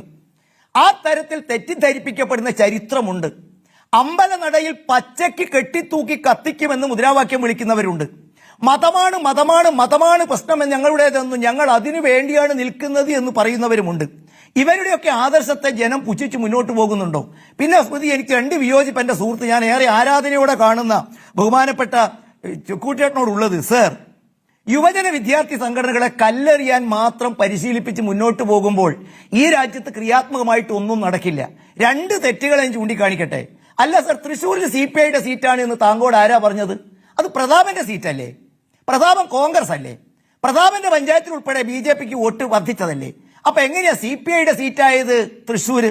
പിന്നെ നിങ്ങൾ പറഞ്ഞു ഈ കരാറിന് പിന്മാറാൻ അസാധ്യമാണ് എന്ന്. അല്ല സർ, 2022 കരാറിൽ ഒപ്പിട്ട പഞ്ചാബ് 2023 ജൂലൈ മാസം 18-ാം തീയതി പിന്മാറാൻ സാധിക്കും സർ. വീണ്ടും അവർ 2024 ജൂലൈയിൽ ഈ കരാറിൽ തിരിച്ചു കയറി. ഇത്രയേ ഉള്ളൂ സ്മൃതി. ആശയപരമായി ചില ഇംഗ്ലീഷൊക്കെ നമ്മൾ പറയും. ഏത് നിമിഷവും മുന്നണി മാറാൻ കൊൽപ്പ് കൂട്ടിയിരിക്കുന്ന, പാർത്തും പതുങ്ങിയും കേരളത്തിൽ മുന്നണി മാറ്റം ഒരു കലയായി കാണിച്ചിരിക്കുന്ന ആളുകൾ ജനങ്ങൾക്ക് മുമ്പിൽ ഒറ്റപ്പെടുമ്പോൾ ഇതൊക്കെ പറയും. ഞാൻ CPMന്റെ തെറ്റ് തിരുത്തുമ്പോൾ അവരെ സ്വാഗതം ചെയ്യുന്നു. അവർ ഈ രാജ്യത്തിന്റെ മുന്നോട്ടുള്ള പ്രയാണത്തിൽ കോൺഗ്രസ് ഗവൺമെന്റുകൾ കാണിച്ച അതേ പാത പിന്തുടരുമ്പോൾ വൈകി ഉദിച്ച ആ ബുദ്ധിയെ സ്വീകരിക്കുമ്പോൾ സ്മൃതി ഒറ്റ ചോദ്യം കൂടി. സവർക്കർ കേരളത്തിൽ പഠിക്കുമോ സ്മൃതി? കണ്ണൂർ യൂണിവേഴ്സിറ്റിയിൽ സവർക്കറെ കുറിച്ചും ഹെഡ്ഗവാറിനെ കുറിച്ചും 2021-22 സിലബസിൽ പഠിപ്പിക്കാൻ തുടങ്ങിയില്ലേ? CPMന്റെ പാർട്ടി ക്ലാസ്സിൽ ഇപ്പോഴും RSSന്റെ ആശയവും വളർച്ചയും പഠിപ്പിക്കുന്നില്ലേ? നമ്മൾ എന്തിനാ ഇതൊക്കെ മറച്ചു വെക്കുന്നത്? ഒപ്പിടണ്ട. എങ്ങനെയാണ് പഠിപ്പിക്കുന്നത്? നിങ്ങൾക്ക് അനുകൂലമായ തയ്യാറാക്കാൻ സ്മൃതി പോയോന്ന് എനിക്കറിയില്ല. കണ്ണൂർ അങ്ങ് പോയിട്ടുണ്ടോ? അല്ല, ഞങ്ങൾക്ക് അനുകൂലമാണോ എന്നതിനെ കുറിച്ച് സ്മൃതി വേവലാതിപ്പെടരുത് പ്ലീസ്. അല്ല, പഠിപ്പിക്കുന്നുണ്ട് എന്ന് പറഞ്ഞുകൊണ്ടാണ് ചോദിച്ചത്. അല്ലല്ല, പഠിപ്പിക്കുന്നുണ്ട് എന്ന് പറഞ്ഞുകൊണ്ടാണ് ചോദിച്ചത്. എന്താണ് പഠിപ്പിക്കുന്നത്? NEP സ്മൃതി എന്ന മാധ്യമ പ്രവർത്തക NEP എന്താണെന്ന് ഒന്ന് വായിച്ചാൽ ഈ ചോദ്യം എന്നോട് ചോദിക്കില്ല. ക്രിട്ടിക്കൽ പെഡഗോഗി, വിമർശനാത്മക പഠനം. അത് ഇത് മാത്രമല്ല, മാധ്യമ പ്രവർത്തനത്തെ കുറിച്ചും ക്രിട്ടിക്കൽ ഇവാലുവേഷൻ, ക്രിട്ടിക്കൽ സ്റ്റഡി. ഈ രാജ്യത്ത് അത്തരം ഒരു പാഠ്യപദ്ധതിയാണ് സ്മൃതി ഈ NEP മുന്നോട്ട് വെക്കുന്നത്. ഞാൻ ഒരു കാര്യം കൂടി പറയും. 50-ലധികം നേട്ടങ്ങൾ ഈ പദ്ധതിയെ കുറിച്ച് പറയാൻ കഴിയും. നിങ്ങൾ ഊഹാപോഹങ്ങളും കോട്ടിങ്സും അല്ലാതെ 5 പോരായ്മകൾ NEPയെ കുറിച്ച് പറഞ്ഞാൽ ഞാൻ അടുത്ത സംവാദത്തിൽ നിങ്ങളുടെ കൂടെ ഇരിക്കാം.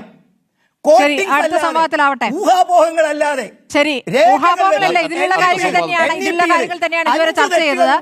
അല്ലല്ല, NEPയിലുള്ള കാര്യങ്ങൾ തന്നെയാണ് ഇതുവരെ ചർച്ച ചെയ്തത്. ഇപ്പോൾ മുഹമ്മദ് ഷായുടെ കാര്യമാണ്. പക്ഷെ നമ്മുടെ സമയം കഴിയായതുകൊണ്ട് അങ്ങ് മുഹമ്മദ് ഷായോട് ചോദിച്ച കാര്യങ്ങൾക്ക് അദ്ദേഹം മറുപടി പറഞ്ഞ ശേഷം ചർച്ച അവസാനിപ്പിക്കാം.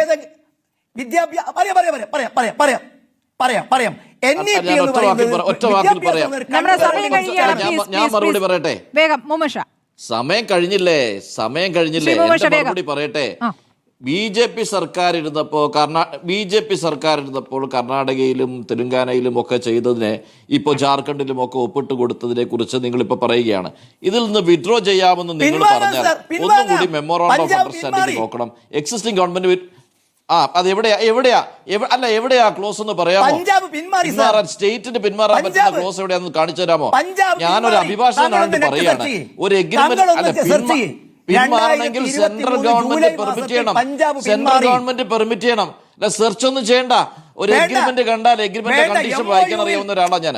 അതുകൊണ്ട് തന്നെ പറഞ്ഞത് പിന്മാറണമെങ്കിൽ MOU acceptable അല്ലെങ്കിൽ പിന്മാറാം.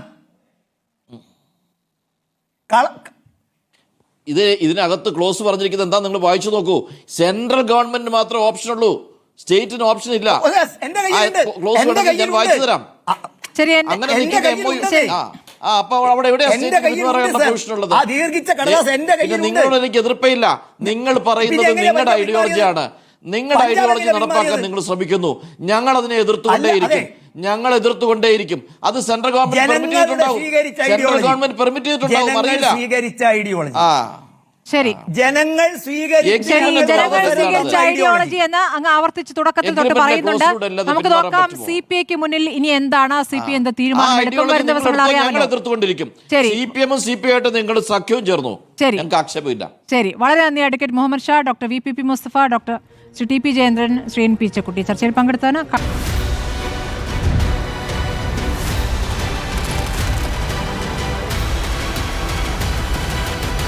ഡിബേറ്റ് വിത്ത് സ്മൃതി പരുത്തിക്കാട്.